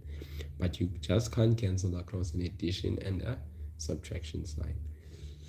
So you can cancel across a multiplication sign. Those two cancel, they are left with 1, 1, which leaves us with an answer of 1. Because 1 times 1 over 1 times 1 gives you 1. Alright? So that is basically that one. Is there an option available for that? Yes. B works. Then this question 17. Yeah, it was also smooth, man. Right? Because all you're doing is you're simplifying what's inside the bracket, applying the laws of exponents. Right? And I was able to showcase that example using the laws of exponents. Yeah, and I was able to get this answer, negative 8 x to the power 3 over y to the power 3. It really just flowed so easy. Then 18, I don't know, didn't you join whilst I was doing 18? You saw you joined late. later. Had I done 18? Or did you come after 18? So I don't want to repeat a lot of these things, guys. Yeah, it's quite a bit. Oh, 18 you saw. Okay. Yeah. Let me then be allowed to continue on, because I was in 22, but then I said 22. I did 22 for as a video on the Maths is a Game TikTok page. I did that as a video so that people could see how I did 22, and I explained it. So I'm not going to do it here, all right? But it's just a matter of checking the n. If you substitute it into the formula, will it give you the value of the term? N means position, whereas Tn, remember, if it's specific, it's either if you look at the position, T1 means the first position, term 3, T3 means the third position, and so it goes. The value of the third term, or the value of the fifth term, and so it goes. So the objective here is to just substitute n and see if you get the corresponding Tn, right? Yeah, if you're substituting n to check the first term, does the value of the term, is it the same? So if you substitute all of this here or to all of this, you'll find that it resonates. But then you need to check all the others. So you take 3, you substitute it here, 4 times 3 is 12, plus 1, does it give you 1? No. So that means this formula is out completely. Take the same and substitute here. Negative 4 times 3 gives you negative 12, plus 9 gives you positive 3. Is this positive 3? Not even. You take the same one, go to the third one. To negative 2 times 3, you get negative 6. What's negative 6 plus 7? It's positive 1. Oh, it works. Let's check this one. If you substitute, it works. Let's check this one. You substitute, it works. If you substitute in this one, it doesn't work. So these A, B, and D don't work, but C is the only one that seems to really hold the fort, and it works. Okay, so that's basically how you would go about these ones. The positions here are 1, 3, 5, 7, and we usually use the values of the terms in order to get the constant difference, which helps us to eventually get the nth term, okay, if it was one of those sequences that have a constant difference. 2.3, let's check this out. 3x squared plus 3x into x squared plus 3x squared plus 3x. Which of the following are like terms? So let's look at this. This is 3x cubed. At least this is a defined coefficient and it's variable. Amaqhawe Mngadi. This paper is the GEC 2023 paper written by the GEC students, paper 1 last year. So we are looking at this paper and I'm explicitly going through the concepts behind it so that we are familiar with the concepts more than anything else. The paper may be completely different, but if you're familiar with the grade 9 concepts, doesn't matter, you will kill that paper if you know the concepts very well. Okay, so, and that is the understanding behind the maths. 3x cubed plus this thing here, 3x times x squared, can be simplified to become 3. You keep the base, you add the exponent. So there's an exponent 1 plus 2. So that's 3x to the power 3 as well. This term and this term are 3x to the power 3. It's just that it's hidden. Plus 3x squared, so it's a different term altogether. Plus 3x, it's a different term altogether. Remember, guys, like terms are terms that have the same variable and the exponent. If they have the same variable but have different exponents, they are not like terms. Please be clear about that. So like terms have to have the variable and the exponent to be the same. So which of the following are like terms? The 3x cubed and 3x into x squared? Yes, definitely. Because remember, we got 3x cubed for that term. So it's the same as this one, the first term. Here, are these like terms? No. 3x cubed, 3x squared. The variables are the same, but the exponents, are they the same? No. So what disqualifies a term to be not a like term when it has the same variable is when it has a different exponent. Okay, 3x into x squared and 3x squared, no. 3x into x squared and 3x, no. So the only ones that are like terms are A. Okay, very important. Look at this. What is the coefficient of the variable and the degree of the term? So first and foremost, we need to simplify the term in order to answer that question. Okay, minus 2x squared into or everything raised to the power 3. So I'm just going to write this minus 2x squared or raised to the power 3. So what I said was we need to first simplify this thing. What does the exponent say to the negative number? It says stay the same. What does this exponent that is odd, this odd exponent says to the negative number stay the same? But if it was an even exponent to a negative sign, it would say change your sign to positive. Even numbers as exponents have influence, but the odd numbers lack influence. They don't have it at all. They don't change nothing. So that's negative. Then it's 2 to the power 1 times 3. Okay, then x to the power 2 times 3. You're welcome, Smarty. Then answer here, we have minus, what's 2 to the power 1 times 3? It's 2 to the power 3. X to the power 6. Then it's minus 8x to the power 6. So here is the term. Now we can answer the question. It says, what is the coefficient of the variable and the degree of the term? First thing, what is a coefficient? A coefficient is the number, or it is what surrounds the given variable. So we are being asked, what is the coefficient of the variable? Where is the variable? The variable is x to the power 6. The variable is x. What is the coefficient? The coefficient is what is next to the given variable. What is next to the given variable? We can see, Moss, it's negative 8. I hope you see that. So the coefficient is negative 8. That's the first stop. I hope we understand what a coefficient is. Then they are saying what is the coefficient of the variable and the degree of the term. What is the degree of the term? The degree of the term is simply its exponent. The degree of the term is its highest exponent, or the exponent of that term. In this case, the degree of the term is its exponent. If we were given an expression and they asked what is the degree of the expression, then we would go to the term that has the highest exponent. Okay, so when they say degree, this is just the same thing as saying what is the exponent of the term. Okay, so here, what is the degree of the exponent? You can see, guys, it is 6. All right, but we only were able to discover that it is 6 after simplifying the given term. All right, so therefore, if we come here, A, no. Is it B? No. C?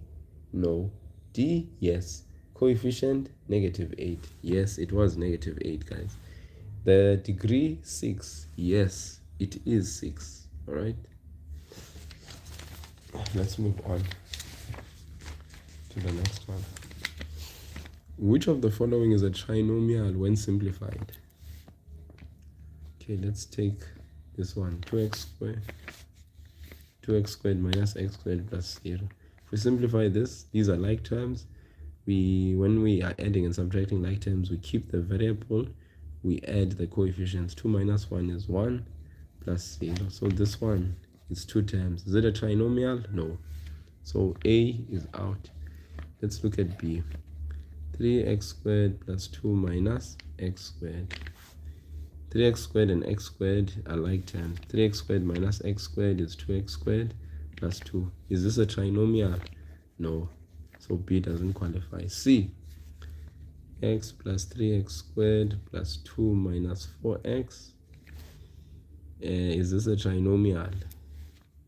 3x squared. The x terms are minus 4x plus x. We can add those like terms. And then plus 2. So final answer, 3x squared. What's minus 4x plus x? It's negative 3x. We keep the variables. we add or subtract the coefficients. Minus 4 plus 1 is negative 3 plus 2. How many terms? 1, 2, 3. Are they different? Yes. Is this a trinomial? 1, 2, 3 terms. Terms are separated by plus and minus sign. So these are 3 terms. So is it C? Yes, definitely. Let's look at D, so that we make sure we don't have a tie or something like that.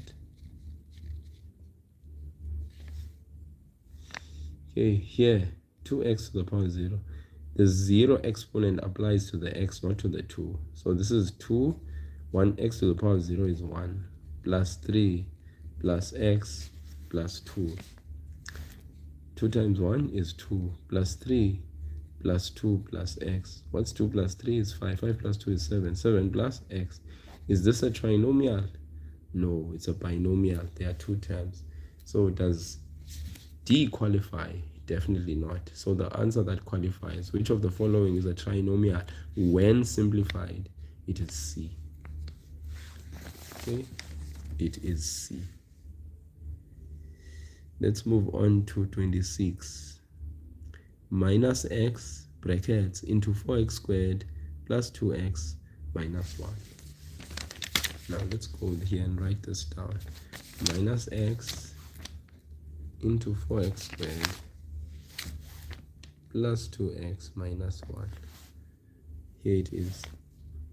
So this is a monomial by a trinomial. So we apply the distributive law. We apply the distributive law using S, N, L. In other words, we multiply the sign for each term, we multiply the number for each term, we multiply the letter or the variable for each term. And don't forget law number 1 of exponents, keeping the base and adding the exponents. So let's go. Negative times a positive, negative, sign done. 1 times 4, 4, number done. X times x squared, keep the base, exponent. This was 1 plus 2. 1 plus 2 is 3. Done with the first term. Outside term in the break of the bracket with the second term. Negative times a positive, negative. 1 times 2, 2. X times x, keep the base, add the exponents. X to the power 2. Minus times a minus, positive. 1 times 1, 1. X, x. There it is. Minus 4x cubed minus 2x squared plus x. Answer A. We got it. It's A. Moving right along. 27. Simplify. 3x into x minus 4 plus 4x plus 2. Let's go. 3x into x minus 4 plus 4x plus 2 over 2. 3x into x minus 4, distribute. 3x squared, 3x into minus 4, minus 12x plus, look at this. Those who know 4x into over 2 plus 2 over 2. There's 2 ways you could have done that. You could have taken out the highest common factor in the numerator and cancelled out. Or you can do what I'm doing right now, meaning split the fraction. Whenever there's one denominator, you can split the fraction and simplify. It's really up to you how you do it. At the end of the day, in grade 9, you know how to factorize 2, so that could be helpful. So 4x divided by 2, that gives you 2x. 2 divided by 2 gives you 1. Now you can add like terms. 3x squared, there's no fraction. Minus 12x plus 2x is negative 10x plus 1. Done. Done. Done. Is it A? Definitely. Alright. A, it's in the bag. Then number 28, simplify the cube root of 0,125. This I also explained in the video that I posted up in the TikTok, most recent video. I'm not gonna go into it. I did a video example. You can check it out in the TikTok page. You are more than welcome to. Sorry for the snoring, guys, but yeah, it's that time of the night. I know, Mochabi. It's my son is snoring like there's no tomorrow. But you need to forgive. That one. I know for some of you it's very annoying, but it's kind of the situation. It's an inescapable one as well. And the darkness has come as well.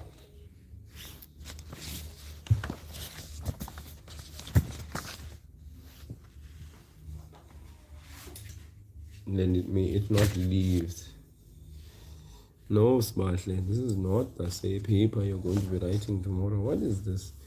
This is like the paper that was written last year. It's already posted even in the TikTok page. You can go there. It's the paper and its memo. You just need to scroll through left and right. Remember, GEC is a national paper, so the GEC paper is fresh from the box. But it does merit in doing a past paper because it gives you sort of like an idea as to what you can expect or anticipate. Similar concepts obviously tend to be covered, so it's always good to do a past paper. X plus 3 into 2x minus 1 over 3. I guess guys, no, this one, I don't know even if I should be wasting my time doing this with you. Binomial by binomial. You guys should know how to apply FOIL, right? Yeah, FOIL. You multiply x with 2x, you get 2x squared, right? Yeah. Hopefully you know that.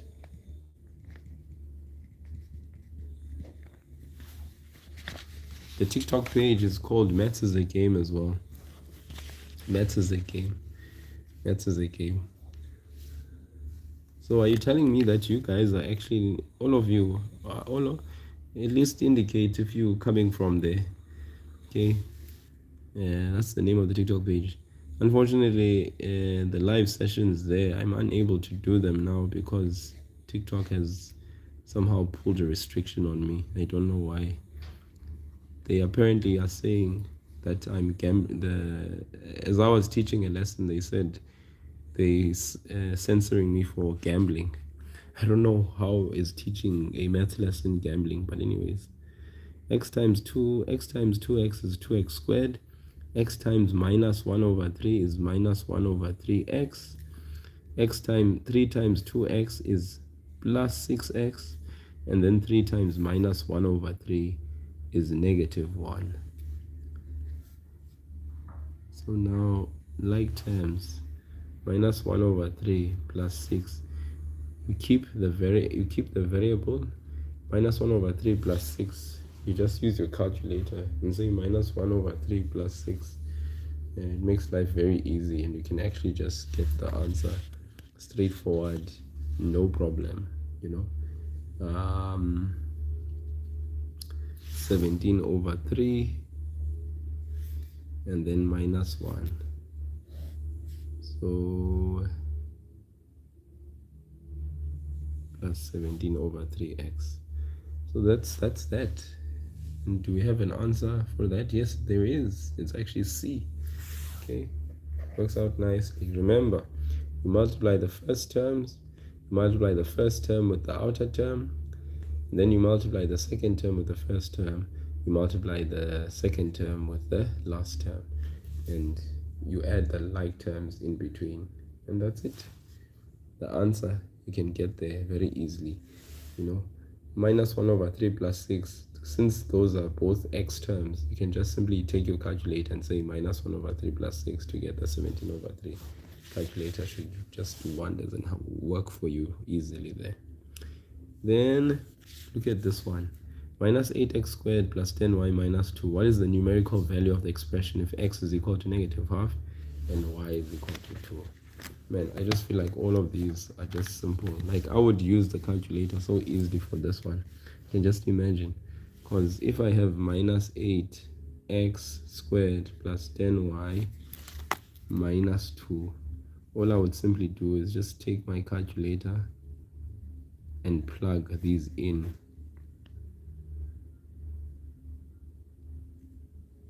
The way that you see me write it. Just use brackets to put all of the This is when x is minus half. So in the place of x, you put minus half. And then when y is equal to 2, that means where y is, you put positive 2. And all you do is just substitute this, you put it into your calculator and say equal. Calculator should give you the answer. I'm just going to do it. Unfortunately, I'm not going to be able to show it because my calculator is not calculating NOS. But I'm going to punch it in the calculator exactly as I am showing it to you on the screen. As you can see me there, that's exactly what I'm doing. I'm not doing it any different from what you see in the calculator. I mean, what you see on the page. Yeah, equal. 16 is the answer.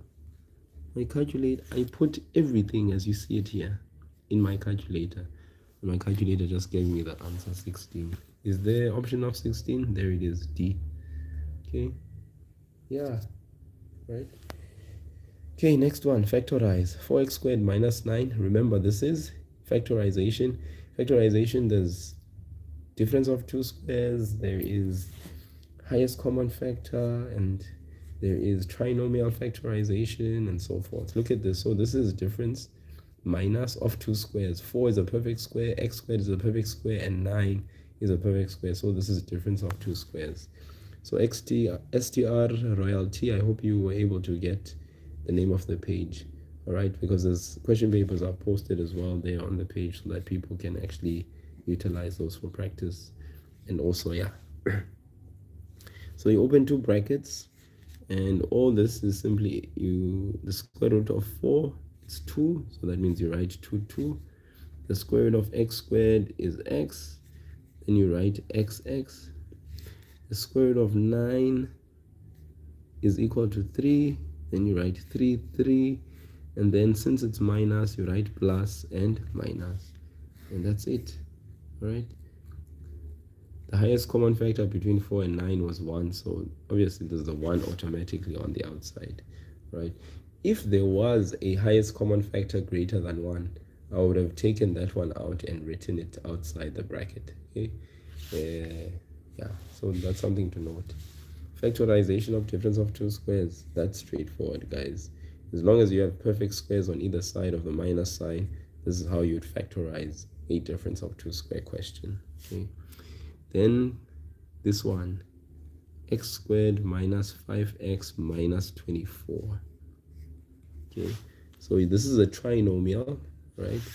And you can see that for the constant term, we have minus.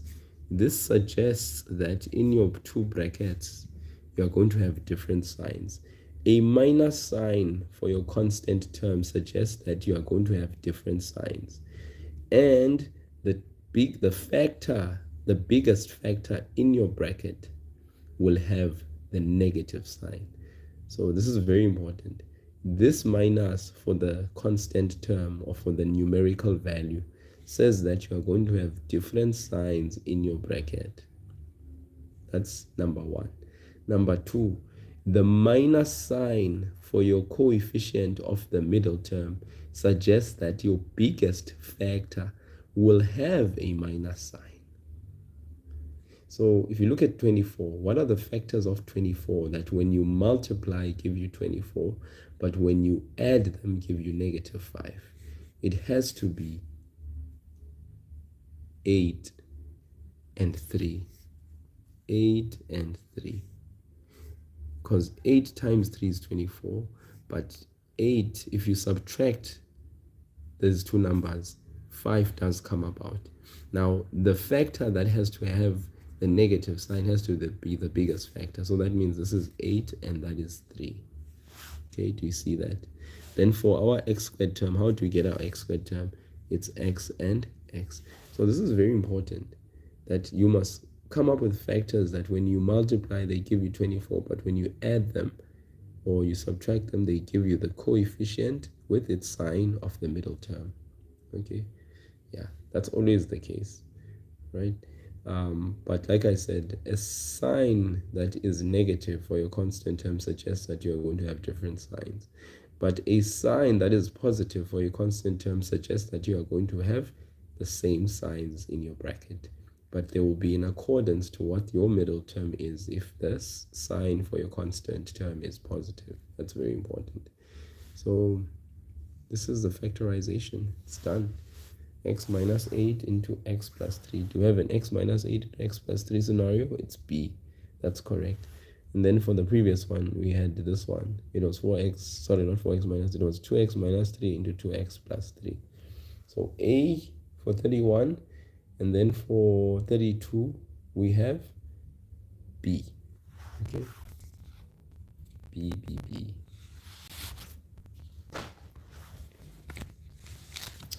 Let's move on to the next one. 6y squared minus 12y minus 8. This factorization, you can clearly see we have 6, 12, and 8. That means there's a highest common factor between our three terms. So what's the highest common factor between 6, 12, and 8? As you can see, for all answers, we have 6 that's outside, and that's true. That is our highest common factor. It's 6. So let's do this. 6y squared minus 12y minus 18. Highest common factor is 6. What are we left with inside the bracket? Y squared minus 6 times what gives you 12? It's 2. 2y. 6 times what gives you 18? Minus 3. Okay, then we open two brackets now. What did I say this minus sign for the constant suggests? It suggests that we are going to have different signs in the bracket. But the sign, this middle coefficient sign, suggests that the sign that's going to have the biggest factor, the biggest factor is going to have a minus sign. So we're going to have minus plus yy to get our y squared. Factors of 3, this is a prime number. So prime number always has two factors, one in itself. So that means 3 here, 1 here. Why do I absolutely know it's 3 here? It's because this minus sign I said suggests that the factor, the biggest factor, will have the minus sign, whereas the smallest factor will have the positive sign. Okay, so this minus for the constant term suggests there's different signs in our bracket, but this minus sign for the coefficient suggests that the biggest factor that we choose for our factors will have the minus sign in it.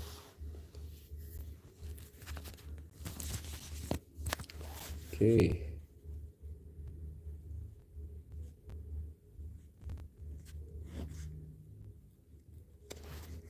Okay, if we look at this one, 2x squared minus 2x minus 12 over 2x minus 6, we need to simplify this.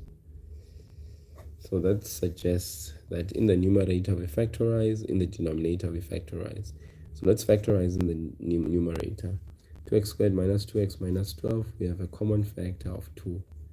That leaves us with x squared minus x minus 6 over 2 into x minus 3, because there's a highest common factor in the denominator as well. It's 2. We're left with x minus 3. Okay, we're not quite done with the factorization. Seems like for the trinomial, we can still factorize further. This minus sign suggests we're going to have different signs, but the factor, the highest factor, will have the minus sign. So what are the factors of 6? That if we multiply, give us 6, but if we add, we get the coefficient 1. It has to be 3 and 2. 1 negative, 1 positive. Then we have x and x over 2 into x minus 3. Now what's beautiful here is that we can cancel similar things from the numerator and denominator if they are. So the 2 and the 2 will cancel out. The x minus 3 and the x minus 3 will cancel out. We are left with an x plus 2 alone in the numerator. So that is our answer, x plus 2. So let's go. Do we got x plus 2 there? Yes, we do. It is B. We do. All right. Okay, guys, I think I'm gonna have to cut this one. I'm going to have to cut this one. It's 9 minutes past 1. Maybe I'll push it up until 1:30, right? And then I'm going to have to sleep after that because yeah, I'm weary that I myself will have a very tough time waking up if I don't go sleep anytime soon. Are we still there? Or am I alone? Or should I just end the live now?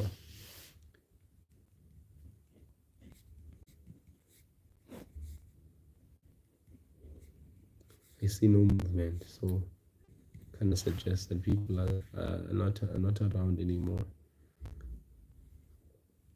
Hopefully you guys have subscribed to the channel itself. There's bigger things that I'll be doing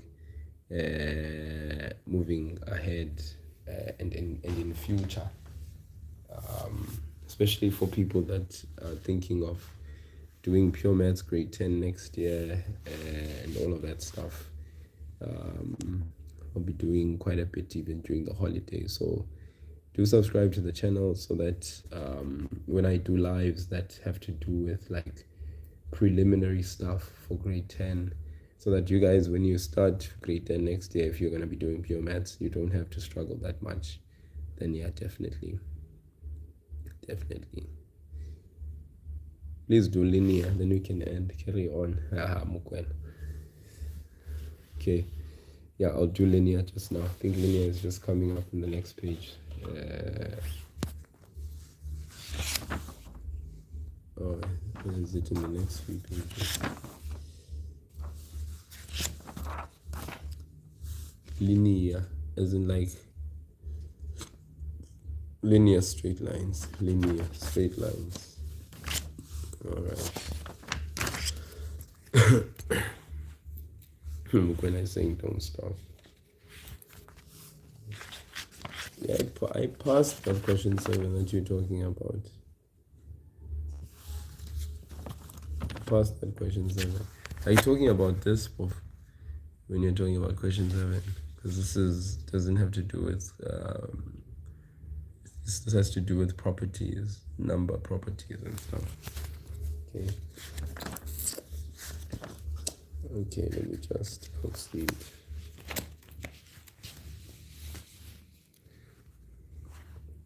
Yeah.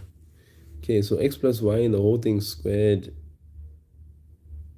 No, Motsabi Mutlana is saying no what? X plus y squared minus 1. Okay, so there, remember guys, you can't cancel this, okay? It's not allowed because we don't cancel across the minus and an addition sign. We don't do that, okay? What you can do is if you have eyes to see. I'm sure you could see all the graph, okay? I'll attend to that. So if you can see, if you have eyes to see, you can see in the numerator that this is actually a difference of 2 squares. One is a perfect square, x plus y, the whole thing squared is a perfect square. So that means you can open 2 brackets where you have x plus y and x plus y. Here you have plus 1, and that side you have minus 1. That's like saying x plus y into x plus y. Remember, this x plus y squared is formed by multiplying x plus y into x plus y. Then you have, for the minus, you have plus minus, and then the square root of 1 is 1, 1. Okay? Yeah. So that's very important. Okay? Now, when you get to this point,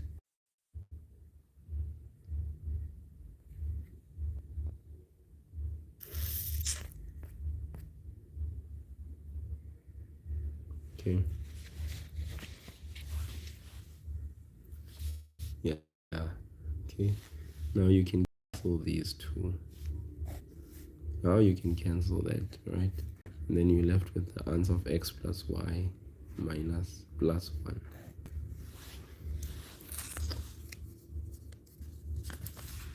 You're left with that. So that's why, for instance, the answer there would be A and nothing else. Hopefully you guys can solve for x, no problem. X plus 1 is equal to 3, even by inspection.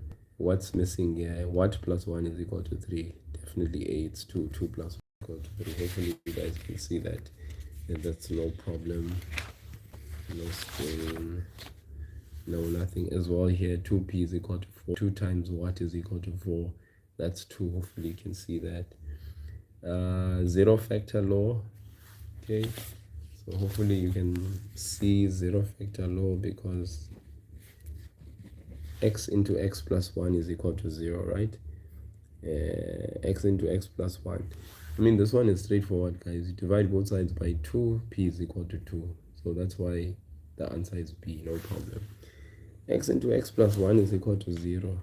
Remember, there's that thing that says if you have a product of two factors and there's a 0 on the other side, then you can say x is equal to 0 or x plus 1 is equal to 0. Then you can solve these. X is equal to 0, x plus 1 is equal to 0. You transpose the 1, you get x is equal to negative 1. So those are the two answers. X is equal to 0 or x is equal to negative 1. Okay? Pretty straightforward. Yeah, thank you, man. Thank you. You have to subscribe. All of you. All. Subscribe, and all of that good stuff. 9 b minus 3 into b plus 2 is equal to 0. So you can see there that our answer is x is equal to 0 or x is equal to 1 for D. Then 39, b minus 3 into b plus 2 is equal to 0. So once again, we have a product of two factors equated to 0. So what do? We take each respective factor equated to 0. Then we solve for b. B is equal to 3 or b is equal to negative 2. And really, these answers do work, because if you take the 3 inside this bracket, 3 minus 3 does give you 0. If you take this thing into 2 inside that bracket, negative 2 plus 2 does give you 0. So it works out nicely. Look at this one. 2 times a certain number. Remember, you don't know the number, right? 2 times a certain number decreased by 8 is equal to 18. What is the equation? So we're going to say it slowly. 2 times a what? A certain number. Do we know the number? No. So that means this number, we are going to say let x be a certain number. Okay, because what is a variable? A variable is something that stands in the place of something we don't know. So the statement is saying 2 times a certain number. And then what's happened? It decreased by what? By 8 is equal to what? Equal to 18.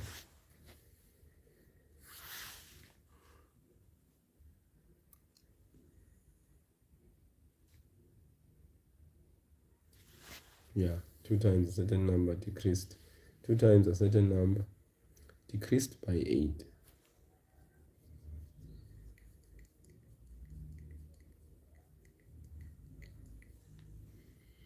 It's equal to 18. So 2x is equal to 18 plus 8. We have 2x is equal to 26.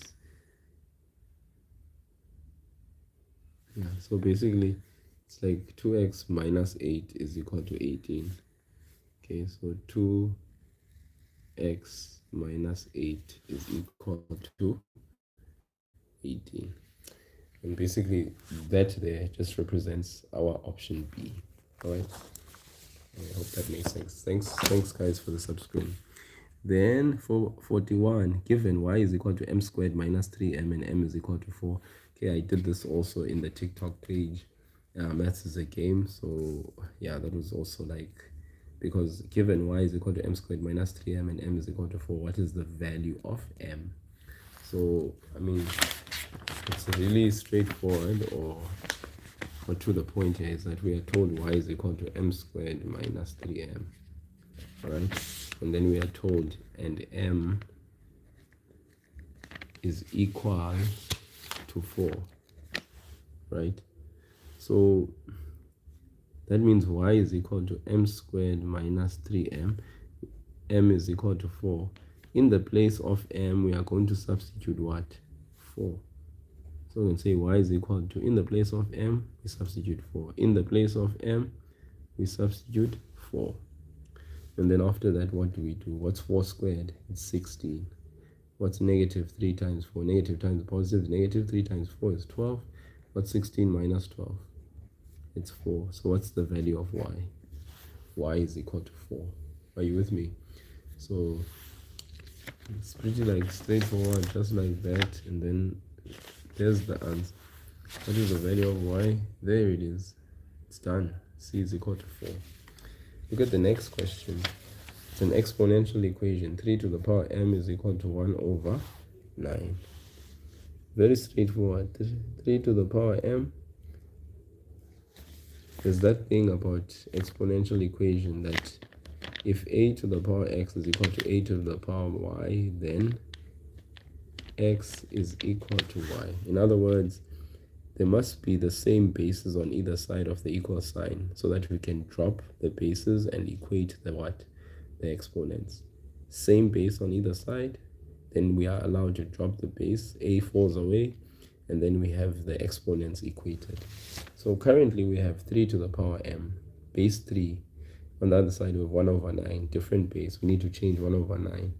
This is actually 1 over 3 to the power 2. Then we can say 3 to the power m is equal to, this can be written as 3 to the power negative 2.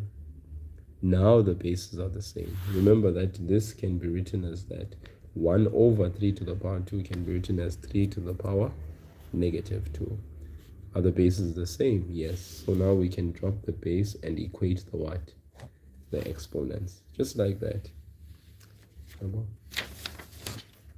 Just easy like that. Check this out.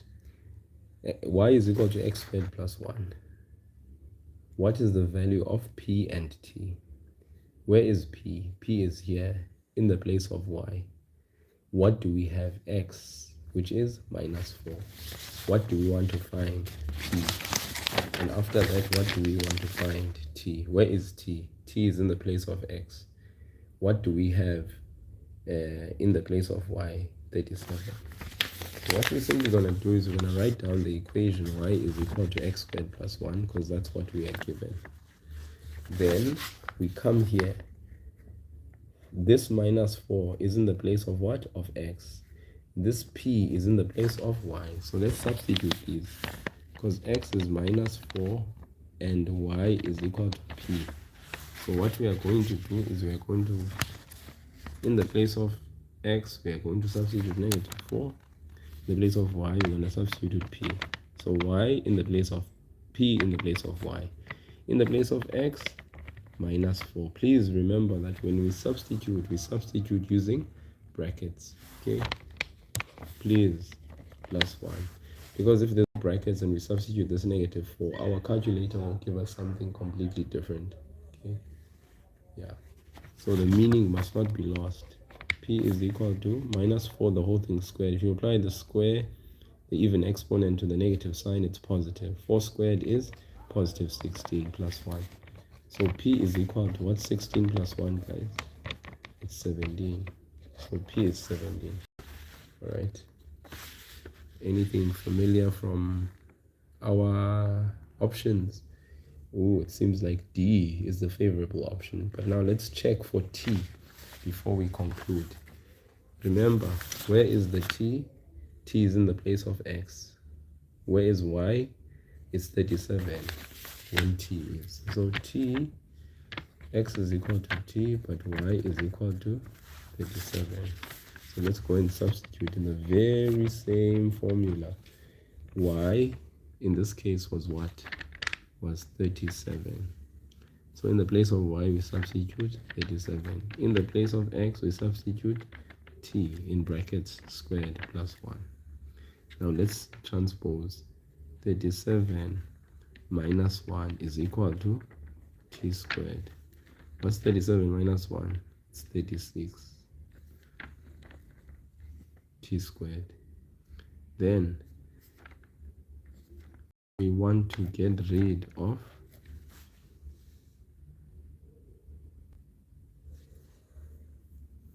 the t. So we apply the square root on both sides. We put plus minus for the number. And then we know that therefore t is equal to plus or minus 6. Right? But we will, because of our options there, go for t, which is positive 6. Okay. So let's just check very quickly, because all these values are increasing. 1, 3, so we're expecting another positive number. It can't be another negative number after the 3. Hence we went for the t, which is equal to positive 6. Okay, but look at our options. P was 17. That's what we had gotten from our answer. Then what's the value of t? T is 6. That's positive, so that's D. That's D. Okay, hopefully that makes sense. You're loud and proud. Did the rough working out, was able to validate my answer. Remember guys, that it's taking a long time for me to be able to do this, because I'm explaining to you guys what's happening. But remember, if you're in a test, you will be able to like really go through the test in a reasonable pace. 120 minutes should basically arrive with you having been done and dusted, if it is that it's 2 hours your papers, the GEC. So for x, solve if x into x plus 3 plus 2 into x minus 3 is equal to 0. Okay, let's do this. So x into x plus 3 plus 2 into x is equal to 0. I would think this is a common bracket, but it's not, because you can see the brackets are not the same. This is x minus 3, this is x plus 3. So it means distributive law.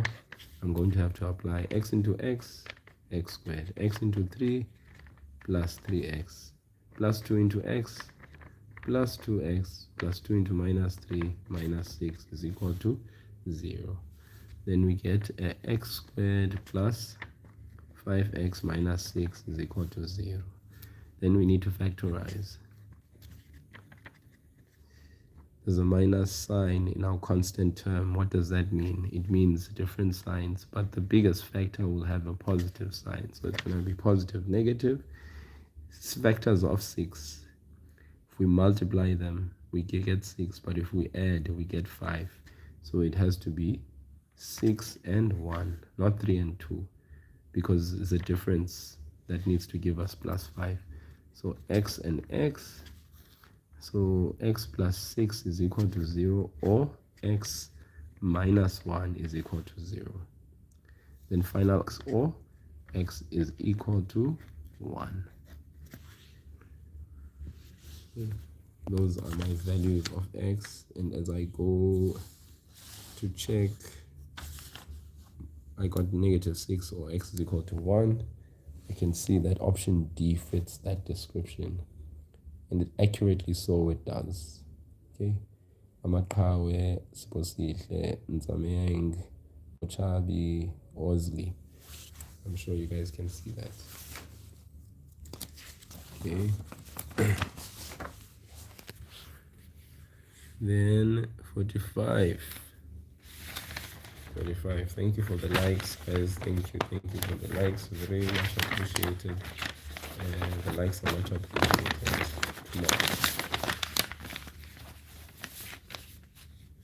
Okay, 1/2 a minus 1, the whole thing squared, is equal to 1.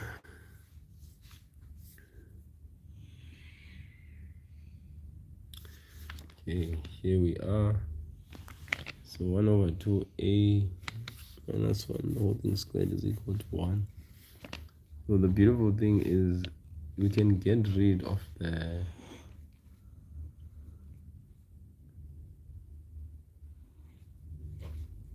square by using the square root, but when we square root the number on the other side, we must put plus minus.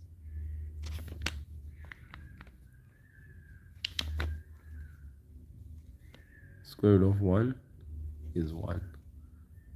Okay, so applying the square root on both sides leads us to basically putting plus minus 1. That's acknowledging that we have two answers. 1/2a minus 1 is equal to 1, or could be 1/2a minus 1 is equal to negative 1.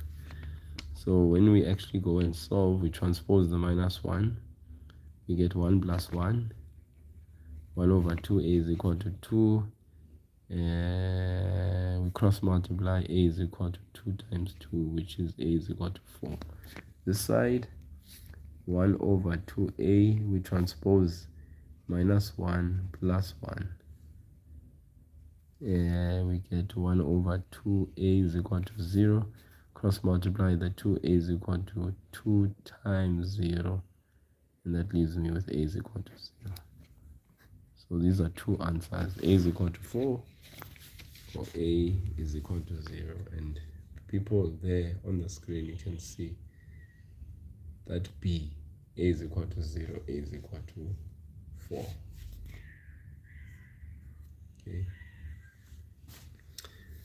Have cats fighting outside here. It's like a battle for power. It's crazy. Okay. I think what I need to do is go and jump into that. You guys said linear. It seems like linear. Most of you talked about linear. Because I really am feeling very sleepy, and the thing is, it's that time, 1:30. I did say 1:30, and the thing is, yeah, I'm not gonna be functional. You guys said section B 6.1. Is that what you said? Section B 61. Okay, here's section B. Zamiang, you said section B. Did you say 6.1 or is it 61?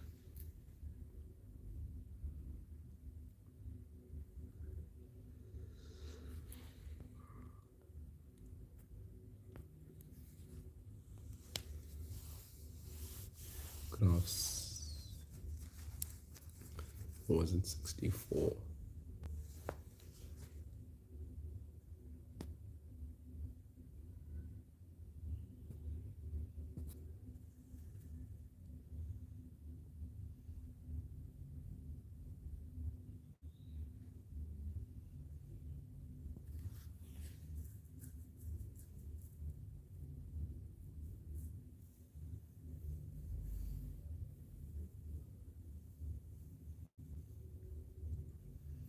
So you mean this one, 61, no, not 6.1, 61.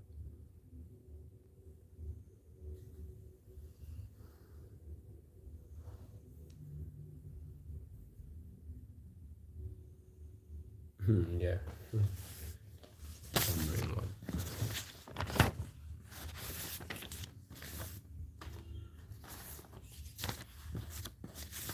Okay.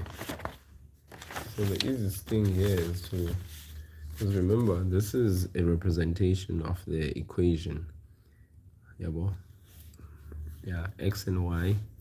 The representation of an equation. Let's look at the y values, your output.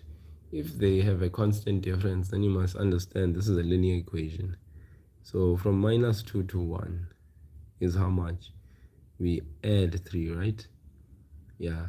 And from 1 to 4, we add 3. And remember, this is when it's x is equal to 1, this is when x is equal to 2, this is when x is equal to 3. So hopefully you understand that. Okay, so that means this is a linear equation. That's the first thing that you need to be awake about. So if you can find the equation of this linear equation, that would be great. Remember, any linear equation is given by the equation y is equal to mx plus c. That is basically any linear equation is given by the equation y is equal to mx plus c. And the points 1 and -2 and 2 and 1, this here can help me understand what the gradient of that equation is. Okay, yeah, so this is the point. Okay, so the form of any linear equation is given by y is equal to mx plus c. Sure, I'll do the rest.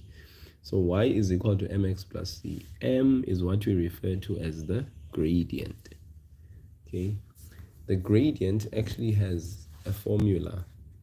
Y is equal to y2 minus y1 over x2 minus x1.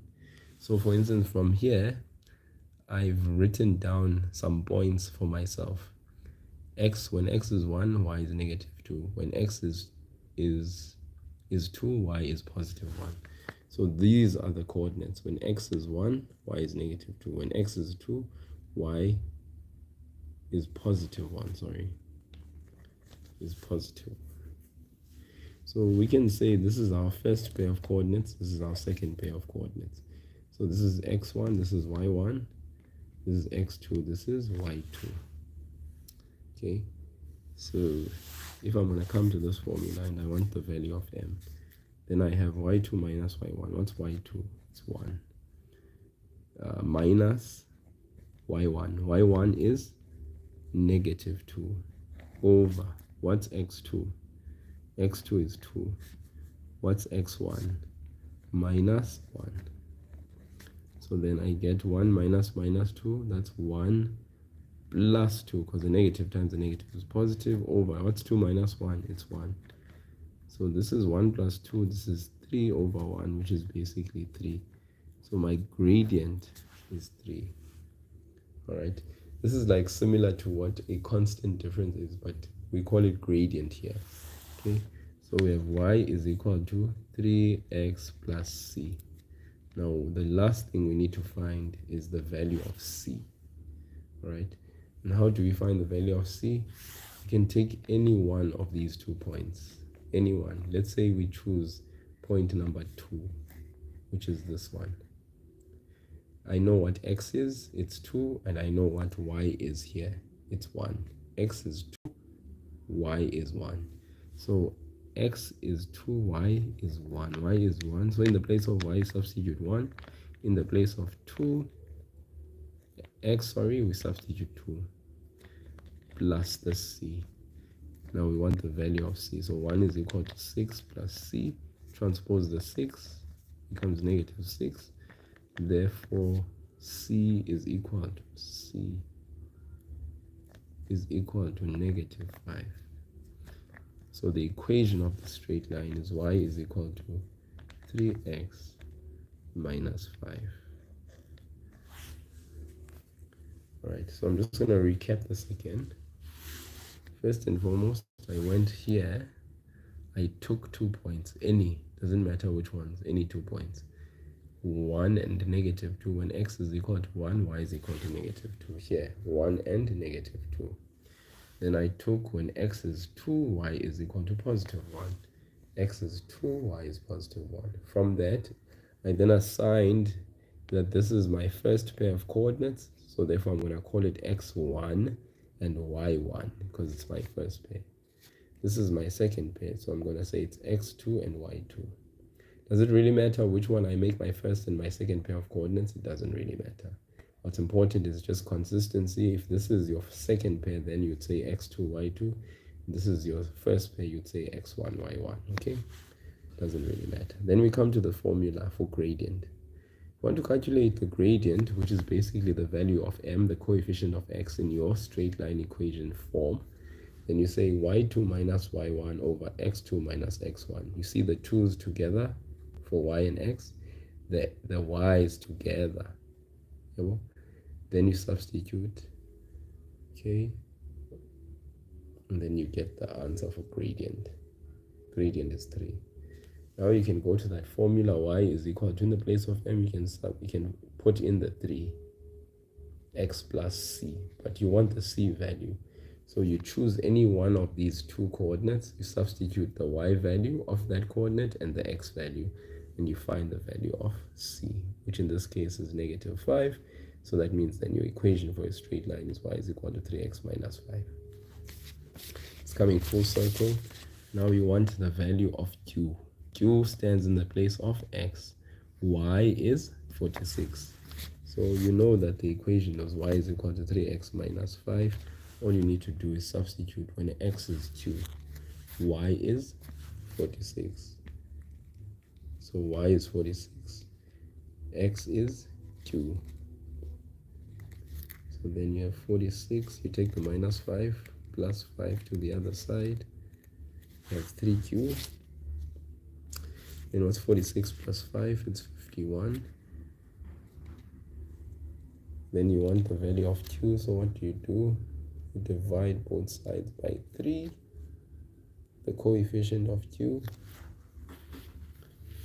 And then if you don't know from your calculator, you can say 51 divided by 3. You get a nice answer of 17. Q is equal to 17.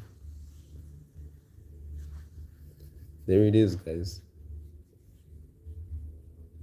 Okay, there it is. So that's very important, this thing of being able to find the equation of a given straight line from points that you have been given. How to find m. You see, because we were able to find the equation of the straight line, now we can then utilize it and find the missing value or the unknown by substituting the known value of y, which is 46, which I did that very confidently. Then in the place of x, I substitute q. Then I'm able to solve then for q, right? Deliberately so that I can have the value of q. Okay, then I'm gonna close off by 64, because I see that 64, what's this? Yeah, I'm done. And also 63. Oh, they're saying 63. No, not 64, 63. The car has an engine, you mean that one? Okay, so hopefully that gradient thing is clear for even this procession. All right, guys, that even goes, for instance, look at this equation, this one here. Just something else about graphs and straight lines and all of that stuff. If you look at this, which equation describes the graph, right? So what you need to do here, okay, so here's another thing, that C value for your equation represents something that we refer to as the y-intercept. So where the graph cuts the y-axis, this is the C value, all right? So your form y is equal to mx plus c is very important. The function must be in this form, all right? This here is actually your C value. Always, where the graph cuts the y-axis, this is your C value. So our C value would be 2, positive 2, like that. Then this line is an increasing straight line. It has a positive gradient. Okay, how do I know it has a positive gradient? It's because the direction in which it goes, it's like when x increases, y increases. It's like direct proportion, like sort of style. Gradient is positive, right? So we're expecting that the coefficient of x will not be a negative value, but will be a positive value if the equation is in standard form. Okay, which is also very, very important. Okay, so I'm looking at this and I'm like thinking to myself, this one, B, is definitely not it, because the C value was supposed to be 2. If you take the negative 1 over, it becomes positive 1. You take the 2x over, it becomes negative 2x. So this function B is out. A is also out because the coefficient of x is negative. And this is a positive gradient straight line. So it should have a positive gradient when you write the equation in standard form. This one is also out. You take the 1 over, you get 2x minus 1. The y-intercept is positive 2. It can't be negative 1. So it's out, this one as well. So it leaves D being the only one that's reliable. You take negative 2x over to the other side, it becomes positive 2x. The coefficient of x, the 2, the gradient is positive. Minus 2 you take over, that is the y-intercept. Okay, so it's D. Also something else, parallel straight lines have the same gradients. Okay, so that's very important. Some piece of information there. And then Siamtand, I don't know if Siamtand wanted me to do this question. No, but I'm pushed. I'm pushed, guys. I'm pushed. I feel like, yeah, yeah, it's very hard for me to function when I get to this stage. Yeah, and I do need to sleep because I do have a early morning. And yeah, guys, everything of the best with GEC. Like I said, it will be new questions. But if you guys know your work, your concepts for the paper one type of questions, then you should be good. You can do the parallel lines. Guys, the parallel lines are straightforward, Galogo. I mean, this is pretty much, look here, it says in the diagram, AB is parallel to CD. CD passes through the point 1 and 2. Where's CD? Here. Okay. CD passes through the points 1 and 2. Okay. What is the equation of CD? Right. So here's another thing here. If you look at this line, both lines have a negative gradient, okay, because they are not increasing straight lines, they are decreasing straight lines, so they both have a negative gradient, right?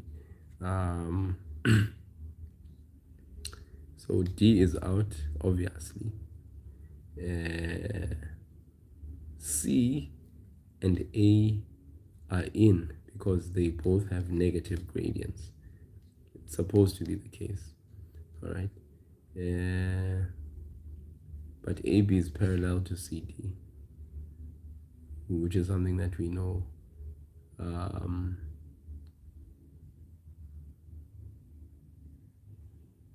Okay, so look at this. 2 and a third. Okay. Okay, I see. That's fine. I'll be good, I'll be happy. So 2 and a third, for instance. 2 and a third. I don't know why YouTube keeps on deleting your comments. I don't know. But 2 and a third here. Okay. Yeah. And that's the y-intercept. We'll come with the feedback. Please do. 2 and a third. That's the y-intercept. I'm looking at the distance of where the y-intercept is. If it's 2 and a third, it would be very immediate. But it seems like this value is very far. So it would almost suggest that A is the answer. Okay, because positive 5. Okay, and it says CD passes through the point 1 and 2. So what we'd want to check is if we take the value of x and substitute it into this equation, does 1 come out? I mean, does 2 come out as our output value? Or is it when we take this 1 and substitute here that we get the 2? So let's check this out. Okay, what's negative 3 times 1? Negative 3 times 1 gives us negative 3. Negative 3 plus 5 gives us a positive 2, which is basically this point. Okay, so it resonates. Okay, when you substitute 1 here, you get positive 2. Okay, if you substitute 1 here, do we get this positive 2? That is the question. Let's see.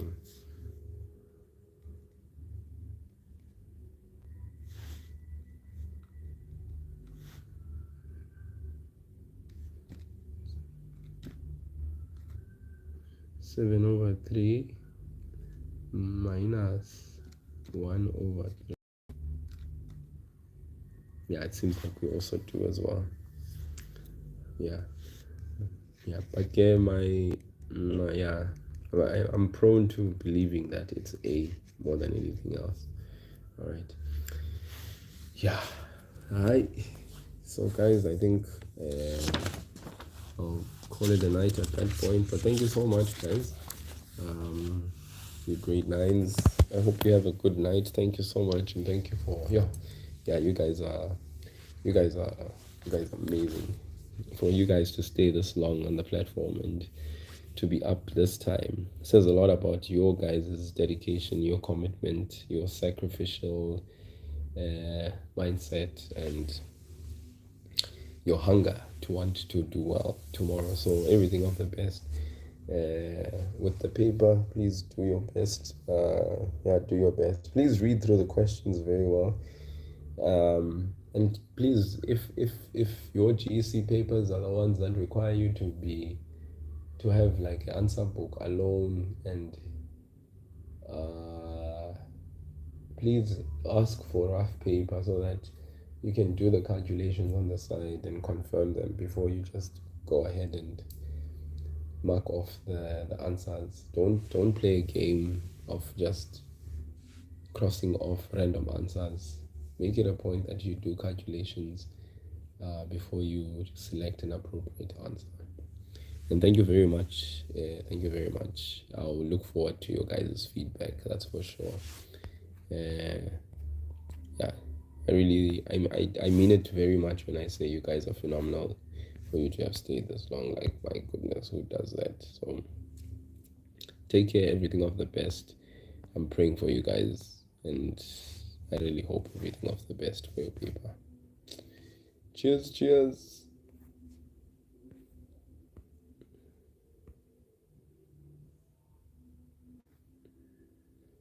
And thanks also for enduring the snoring person. I think someone's prayers were answered in the process.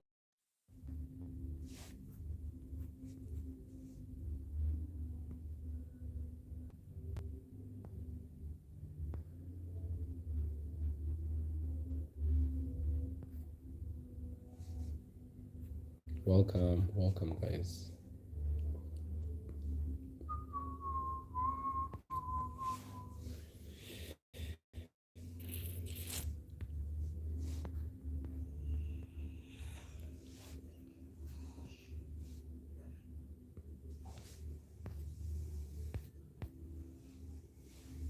Welcome, Amakawe, Mochabi, Sposihle, and Zamyang, Siamtanda, Mozili, Amakawe. Yeah, you guys are great. Thank you. Bye.